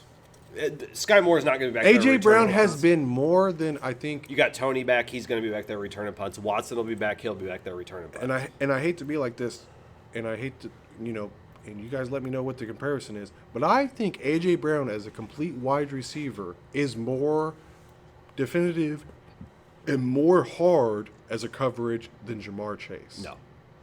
That's just me. No, If Burrow was throwing the A.J. Brown, you would have fits. But because of Jamar Chase was slightly, I potentially believe he was injured coming into that game, if not off of injury a couple weeks ago.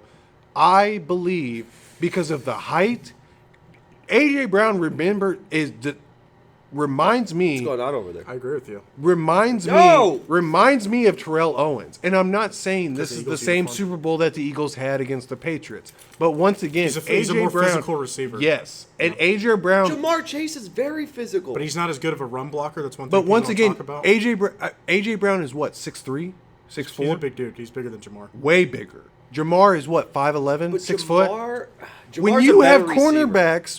cornerbacks that are the same height and can jump the same as you, as long as you figure out the route, you have 50-50 chance. Brown, I think it's AJ razor- Brown, you still, even It's if you close. it's It's razor thin. It's Once razor again- thin, but I would pick once Jamar. take once AJ Brown. again, if you figure out the same route as AJ Brown, like I said with Jamar Chase, it's a 50-50 chance, right? With Jamar Chase. So If the cornerback, the rookie, figures out his route and it's a jump ball and you're the same height, it's a 50-50 chance. But if it's A.J. Brown, it's 70-30. But the big thing that the Chiefs had a problem with Jamar was two things. One, what they've struggled with Jamar in the past on. What did is Jamar put up against us in the AFC Championship? Virtually nothing. Exactly. But the two things that the Chiefs have struggled with Jamar are two things. One, they struggled when they gave him the ball in short screens. They couldn't tackle him. They just anytime that he got a screen pass, he Who? was Oh, Chase. Jamar, okay. He was taking those screen passes behind the line of scrimmage for Yeah. 10 to 15 yards because we couldn't tackle. And it was the lackadaisical effort of the linebacker corps. Yeah, they're not going to throw those passes to AJ. They're going to throw those passes to Devontae Smith. Devontae Smith is a I don't think so. smaller guy. They're not throwing screen passes to AJ Brown. The option that they're going to have where AJ can beat them the same way that Jamar did is throwing those 50-50 balls down the sideline. And I think Jamar and AJ are about the same in bringing those down. They're going to find a way. That fourth and whatever play that the Bengals threw up down the field to Jamar in the AFC Championship game, that was a 50. That was probably, honestly, less than a 50-50 ball because he was double covered. That was probably like a 70-30 It's also ball. bad defense.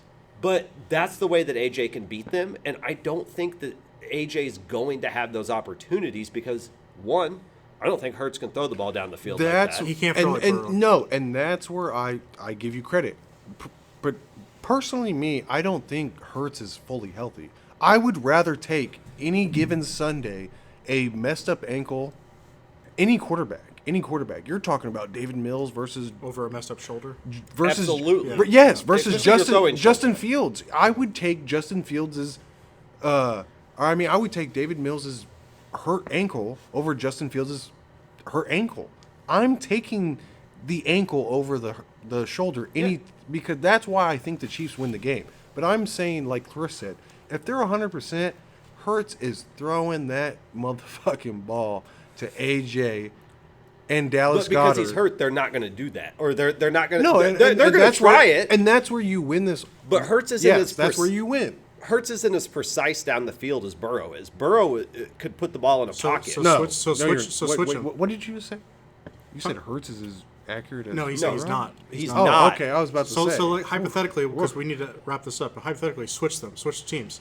If Chase was playing right now with Jalen Hurts, how good would he do? And vice versa. If you put A.J. Brown on the Bengals with T. Higgins, how good do they do? I think their run game gets better because A.J. Brown's a better run blocker.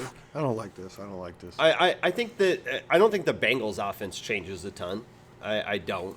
I think the Eagles offense maybe gets a little bit better, but I don't think the Bengals get much better. Okay, well, I'm still with Jeff. I think A.J. Brown is slightly better than Jamar Chase. I take Jamar. Once again, I don't like the hypotheticals too much because, like I said, you can wish and want and so on and so forth.